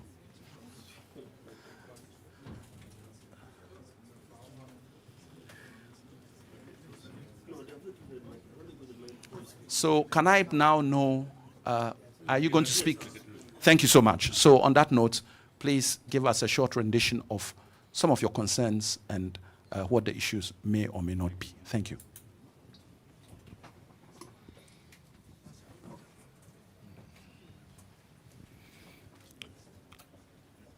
Your Excellency, the acting president, our Minister of Transport, and your deputy. Yes, I'm going there. The local government minister, the person I've been looking for to meet him one-on-one for years. I've not met him. Today, I've had the chance. Excellency, it's good that we will just give you a gist of what is our problems. But I wish if I had spoken first before he spoke, it appears he has taken off all the things we will have put on paper to speak. Very excellent. And then to build on that, we would want to begin to say JM1, like he said, did not only provide Ayalolo, did not provide Metro Mall, but he also brought in Isuzu buses from Egypt and gave to us. That's one I did. But you know, what we are currently having, the issues we are having and contending from 2023 and 2024 seems to be repeating itself.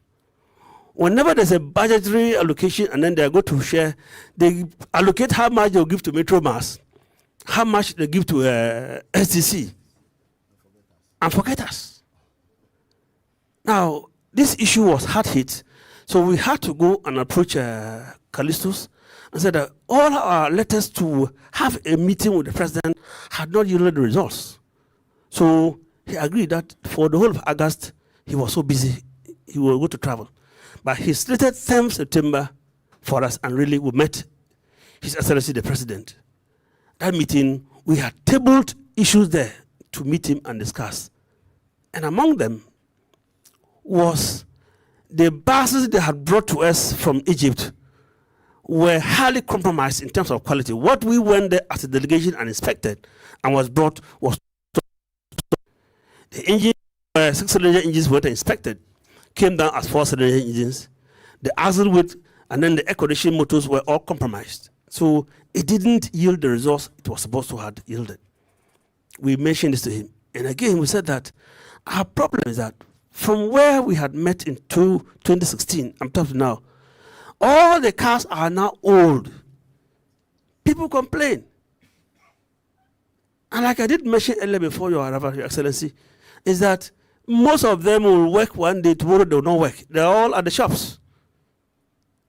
And then somebody in his publication will say, we have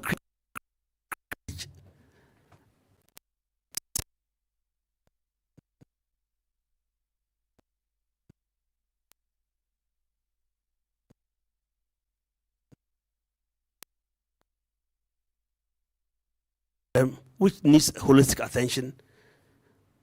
But if efforts are not made to resource us, the problem going may not go.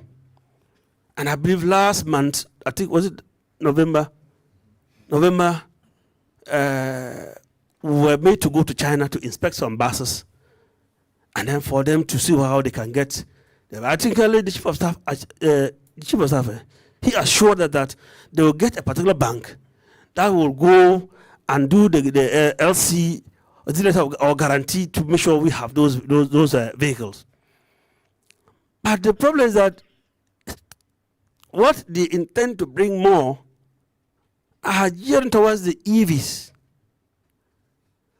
And the situation in Ghana now, EVs, even in Accra, I can assure that you cannot have more any better charging terminals dotted all over. We have only few. So if we have EVs, I will share these cars to all those from Tamale and all the north. Where will they get charging terminals? So we went and said no.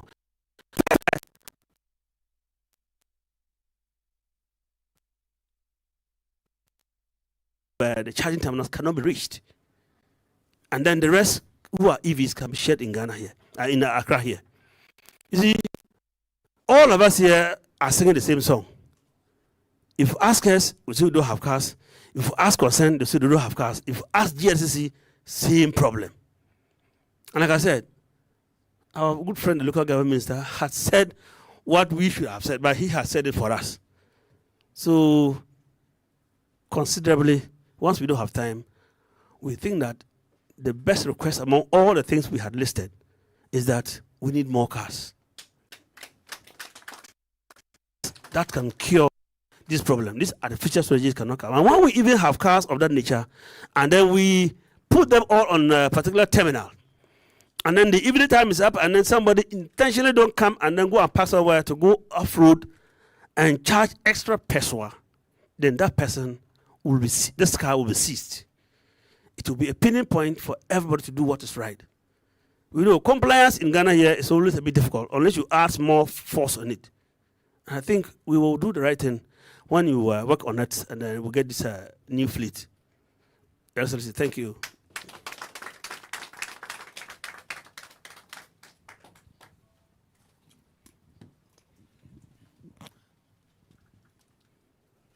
We are encouraged by your words, and I'm thanking you for being succinct but to the point. Mr. Minister, at this juncture, with your permission, I would hand the mic over to, unless you want to do it, sir.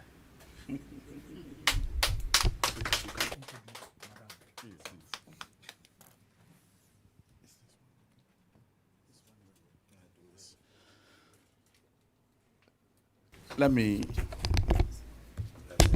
still express my joy with the meetings we had with the union and all gathered here this morning. I earlier on said we are blessed by the presence of Her Excellency, Madam Vice President. As a mother of the country, her children have spoken. She has listened to us.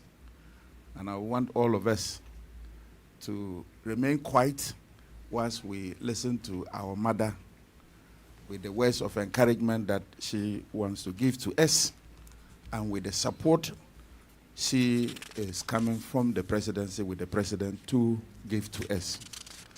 We today are complaining. I know, time to come.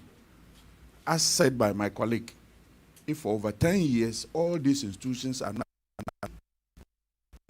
here with this problem, I believe Madam Vice President is here with good news. She's going to back us. The President will back us. And the good news is already clear, that if someone does not show concern on your problems, he will never offer advice or solutions to those problems. For her taking the pain to be here, leaving all the other activities, the President is not in the country. If you enter her office, so many issues are before her, people are there to see her, but she's here. That concern alone has solved this problem. So once again, Madam Vice President, your children want to hear your good voice and sweet voice, and we know that as a mother, we will all live here smiling. I thank you, and may you please welcome Madam Vice President. Thank you very much, Minister. Please allow me to address everybody who is here, the ministers, union leaders and members of the press. Actually, I think I can address everyone as colleagues and friends. Is that okay? All right, then colleagues and friends. Good morning. And Minister, thank you for the kind introduction and for putting the smiles on all our faces. Yes, it's a difficult time, and we need to show concern. So this explains the primary reason for being here. I'll go on to read my address, but at the same time, I also want to respond to some of the feel I'm getting in the room.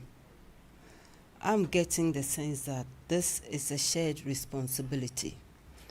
So I'm not the only one who has left what I'm doing. You've also left whatever you are doing. so that we can all come together and find solutions. So I want to thank you for it. I was made aware earlier in the day that you had a meeting. So also thank you for your indulgence, because we have more or less disrupted your meeting. But I'm also very, very much concerned that at the end of your meeting, you get more details that the ministers can share with us so that we can all team together in finding a solution. It's not an amusing situation. I've gone to the market, I've gone to school, I've gone wherever I need to go to, and I need to return. And having queues all over the place is not the most effective way of anybody spending their time, especially if you consider the kinds of frustrations that the situation is causing. As the Chief of Staff, my Chief of Staff has said, we can also become victims of our own success.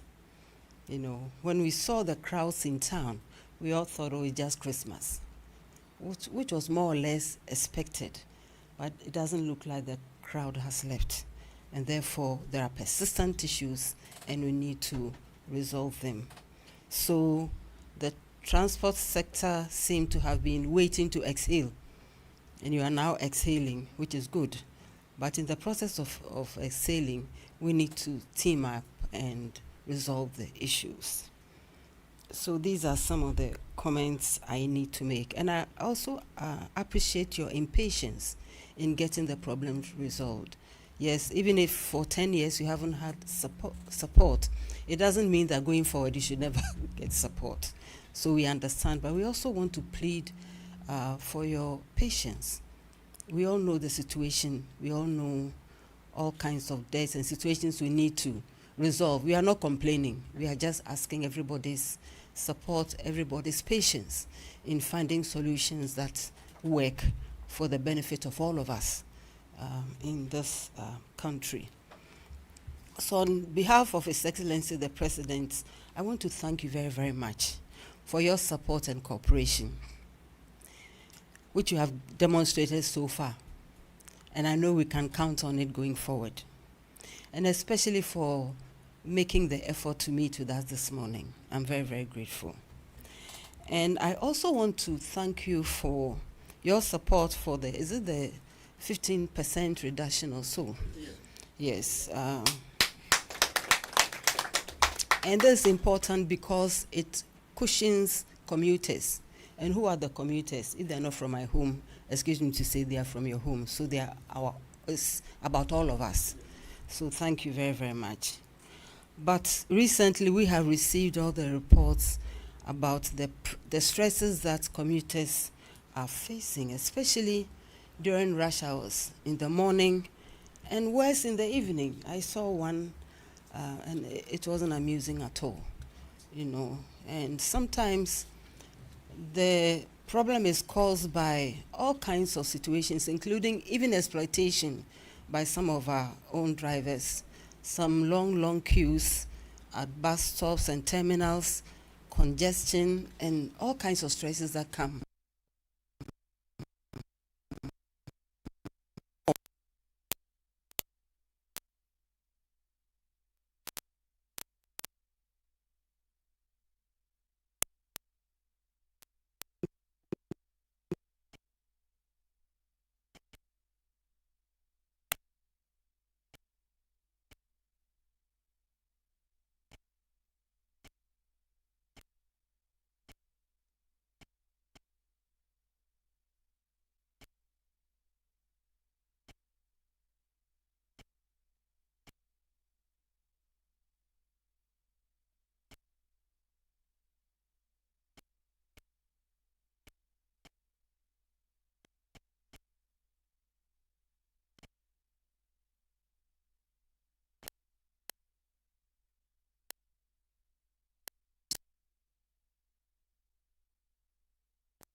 So we depend on you for all of us to reach our workplaces, our schools, our markets, wherever we need to go.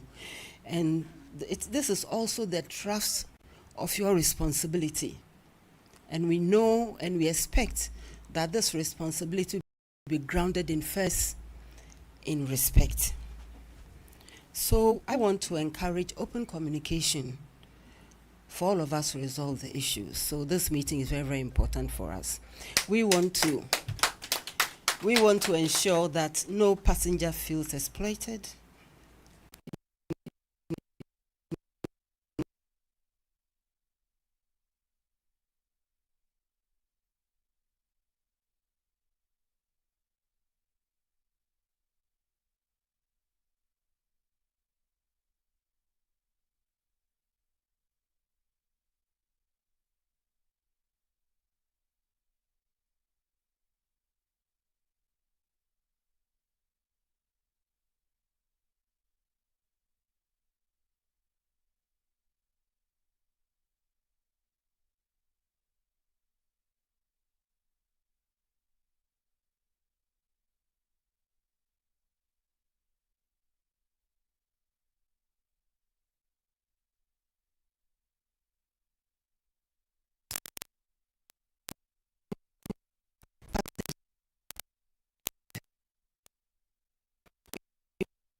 At that time, it's not just for the drivers or the passengers, but for all of us. It has implications for every sector, the road, the transport.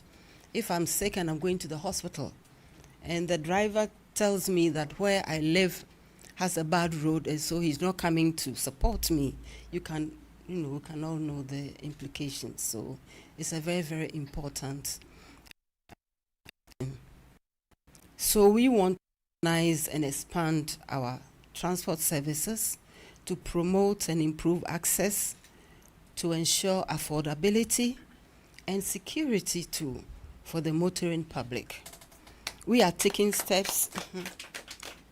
So we are therefore taking steps to improve the public transport system, not only by retooling, but also, of the state services, but especially of the private sector too. And I hope that answers your concern about the support that you need. So I'm happy to see the smile on you coming. So,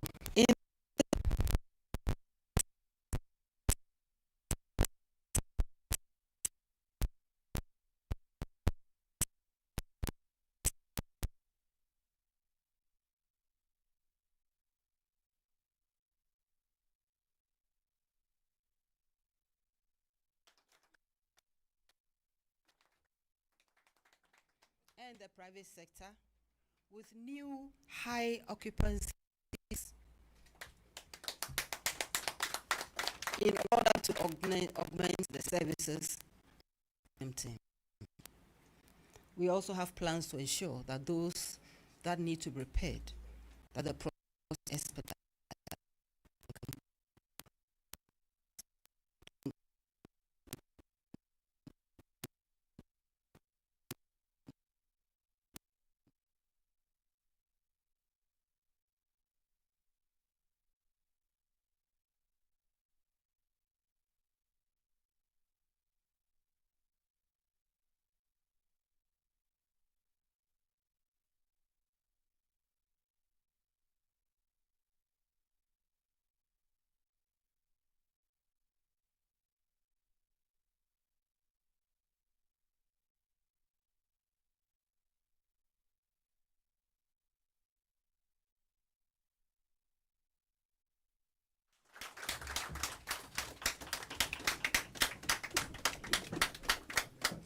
I do it well.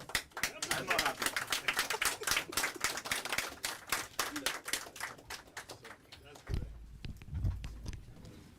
At this juncture, Mr. Minister, as I have indicated, we will be going to Metromas from here, and then after a very short visit there, we'll move to Ayalolo.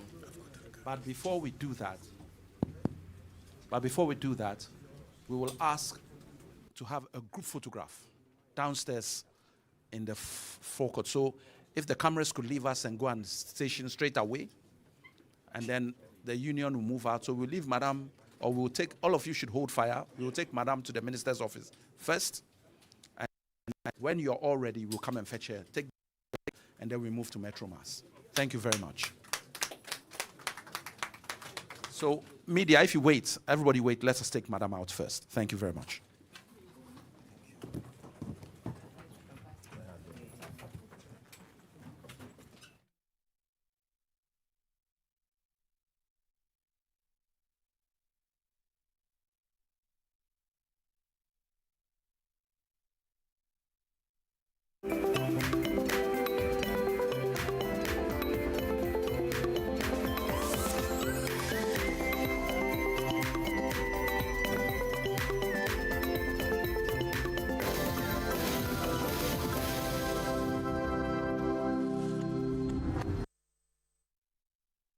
Hundreds of entries have poured in from communities all across the country, and the energy is off the charts. The quest to uncover the most deserving stories has kicked into high gear. Stay tuned for the thrilling reveal and the grand celebration of our esteemed 10 Channel 1 TV community legends, only on Channel 1 TV.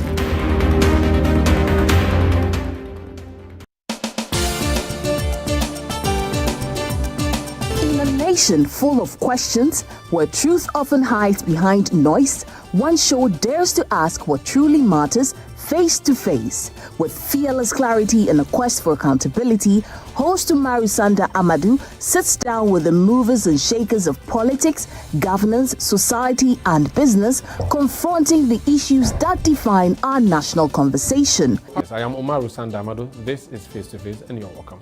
I say very often on the floor of Parliament that when we were in government, we got some things right, we got some things wrong.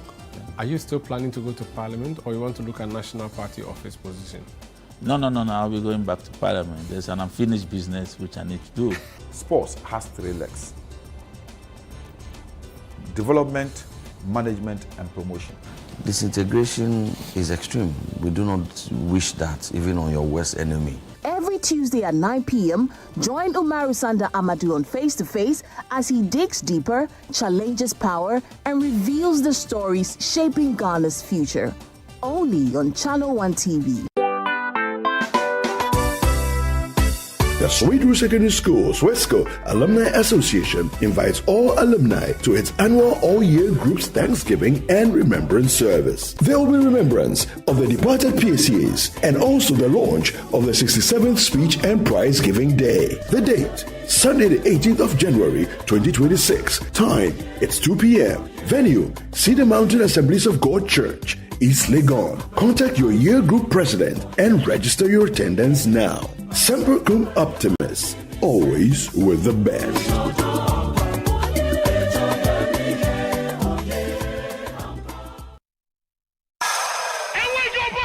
Let's get into the world of sports like never before. You know how we do it on Fridays. Join us every Friday at 7 p.m. on 97.3 City FM for Sports Panorama, your ultimate destination for all things sports. One of the biggest scandals in this country's history. Yeah. You can't spend 250 million USD and come out with that. From the thrill of association football to the excitement of basketball, tennis, athletics, and even emerging sports, we cover it all. Whether it's the Premier League or the latest NBA showdown, we bring you the stories behind the stars. Getting an opportunity to become a national team coach, he should understand the politics around football. And don't miss the prayer of the rabbi. Joe was Zebaut. How Zebaut there? Zebaut won Chaboke. We're not just about the games, we're about the community. If you are going to be given this kind of treatment, then you need to be that guy. When I look at him play, he is not it. Or when it's time for Don't Call Me. Join the conversation as we connect with fans across the country and beyond. What's the latest updates? Send us your thoughts and we'll feature your comments live on air. And remember, we like to hear your predictions for matches and your thoughts in general. Think you know who's going to win? Let us know. Big shout outs to my YouTube people. Tune in every Friday at 7 p.m. only on 97.3 City FM. Sports Panorama, where sports come alive. Me ke man bi mo no Kofi Adam no my kami. Matwale. Man ke la ke no ya ne. Meneke. Fe mo sha ko ba club me fake DJ. Ni wo hia ka wo hye. Ye Yesu gba mi. Amen. Sports Panorama, your weekly sports fix. Don't miss out on the action. Sports Panorama. Catch the excitement every Friday.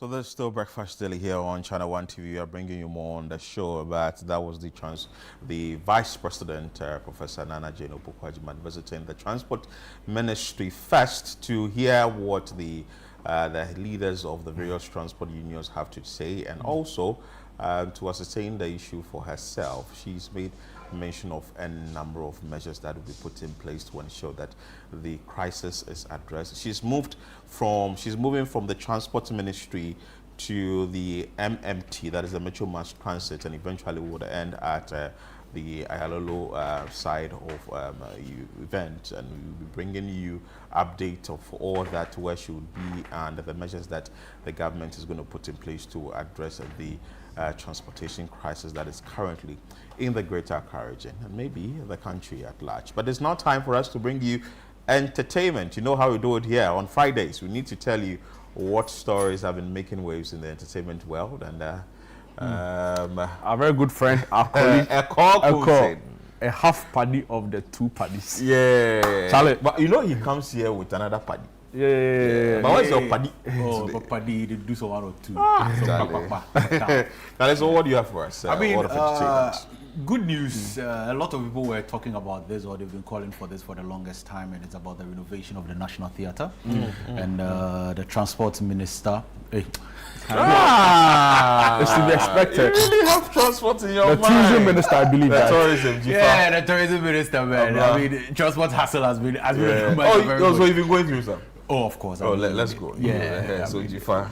Yeah, so Abla Jifa Gobashi was here with Omar Sanda, was talking about the renovation for the National Theatre. And I think it's good news for a lot of people because I don't know, when was the last time you visited the National Theatre? I went to see a play there in the new year. I went one in in December, and I went to another in the new year. This new year. When was the last time you visited? It's been long. It's been long. How did you find the... You could clearly tell that, you know, to be fair, there were ACs there, but you could clearly tell that the organizers had a plan to improve the place. So, for example, if you are walking, the ushers have like torchlights to guide your path. Then the AC too, they've positioned it. The projector was some way, but it was fine. In fact, the first time I went, my chair didn't have a foam, so I had to move to a different chair. You know. It's a lot. Yeah, it's a lot with the National Theatre, and I think from like, if I'm not exaggerating, from like 2021, that was when calls for the renovation of the National Theatre, you know, started. People started calling for it to be renovated, but it looks like because there were not enough productions happening there around that time, they didn't see the need for it. Right now, I think from the past, if I'm not exaggerating, from like 2 years ago, so let's say 2023. No, we're in 2026, so let's say 3 years ago, 2023, 2024, 2025, every month at least there's a production at the National Theatre, which is like top production. So the need for it is now urgent more than ever, that we need to renovate the place, because this is the only national edifice that we have that we need to renovate for the creative industry, specifically for the creative industry, because I mean, you talk about Fifi Coleman with a production pretty much every time, George Kwe with a production every time, Rovama with a production every time. This is something that we need to do to be able to push it. So it's good. It's the right call at this point in time, but we need to make it happen. I think every minister comes and goes like, oh, we are not going to renovate it. and then it becomes like just a... But do you know how much it's going to cost, and do you know what the new renovation entail? The cost is not out yet. Yes, they've been able to secure the funding, a Chinese facility, so that is going to come in. The renovation, I mean, for most people, if you've ever been to the backstage of the National Theatre, like the stage, if you've been to the backstage of the National Theatre, you would understand why this thing is very, very important. Because sometimes some of the things we see, like I was there recently, and the metals are rusty, like very, very rusty. If you're even operating it, it's very likely you could even drop one day and it would. You get the seats are very uncomfortable. Like if you go to the National Theatre, you can actually change 3, 4, 5 seats before you get a comfortable seat to sit on. The stage, I think we need to improve it in a way. The washrooms, very, very important for us to renovate it. So it's very important that we do this. And I don't know what we can do about the parking, because it gets to a point where there are productions happening. Parking is so for example, when I went there, was a holiday. The other day was a weekend. What happens is that I think the building adjacent to it, I don't know if it's the Trust building. Okay, behind, Yes, there's a huge car park. SNIT, I think SNIT, So you are charged the fee by the facility manager, then you go and park your vehicle there. I mean, it was cool, but on a weekday where like work is ongoing, I'm sure there'll be a struggle. Yeah, and even that place is like a hotspot for traffic control. There is. So that's it on that side. And I mean, National Theatre will be renovated. Everybody's excited about it. So we are looking for that. It should happen. Finally, do we know when the renovation work is going to commence? I mean, they've not given timelines yet. But for me, one thing I know about Auntie Jifa is once she says something, at least you see for it to start. And you know, the creative industry also has this funding in the budget and all of that. So a lot of people know that even if the Chinese facility didn't come, there is a budget allocation for the creative industry. So that's also something that we need to do. And I mean, take note of. Another thing that's also happening on the continent of Africa, and very soon Ghana is going to have a taste of it, is I Show Speed. I mean, a lot of people are excited about what he's doing because he's changing the narrative when it comes to tourism in Africa especially. I know a lot of people were saying Wodemaya started doing this a long time ago, but you know, Wodemaya has been telling the story of Africa, but it looks like now the story of Africa is being amplified on a bigger scale. I mean, to have over 48 million people subscribe and watch what he's doing on the continent of Africa is very, very beautiful. He's been to Zambia, he's been to Zimbabwe, he's been to Rwanda, he was in Kenya. Currently he's in Ethiopia, and he will be making that transition closer and gets to Ghana very, very soon. Was that a cheetah he was? Yeah, he was racing with the cheetah. He went to meet the gorillas in Rwanda. Was on the tallest building in Kenya. Is there a harmless cheetah? Yeah, it's a tamed one. For sure. It's a tamed cheetah. But actually, the cheetah scratched him. If you watch a video, he's really showing speed.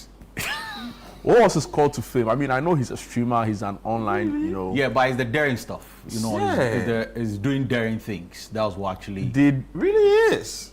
And I see him do a lot of football-related content as well. Yeah. I mean, he loves to do daring things, right? So I see one with a crocodile. Yeah. Somebody said that he has repackaged in Prepagro. You know, back in the day, you had this other like stop it. So these are the places he's going to be when he comes to Ghana. I mean, these are the places people are proposing that he should be. So they feel like he should sleep on the back of a crocodile in Paga. He should run on the canopy walkway. He should really run on the that's what people are saying. Like people are.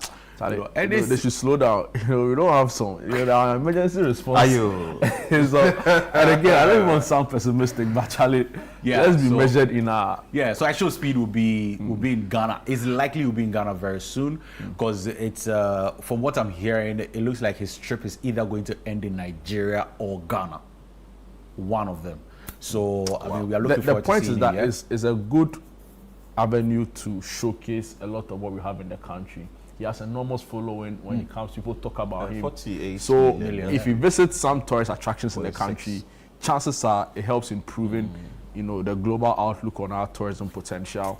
But the point remains that we need to do our bit to develop it here.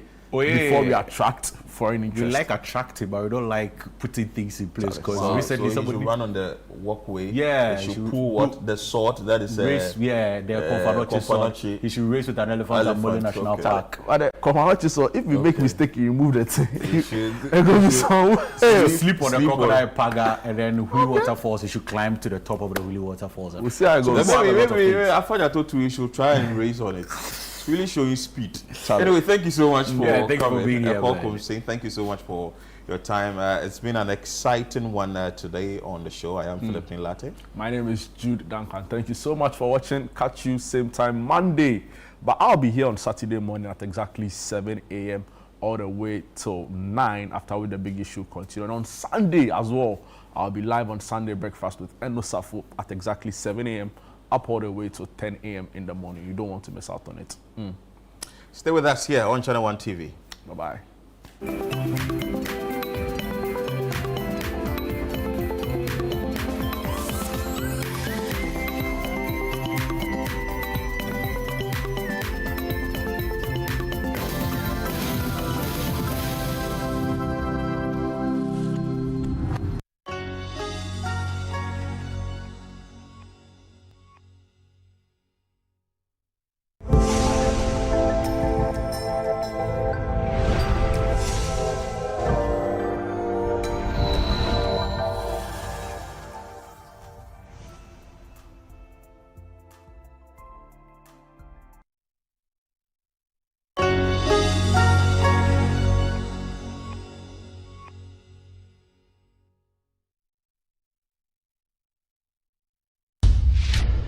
Ten, 9, 8, 7, 6, 5, 4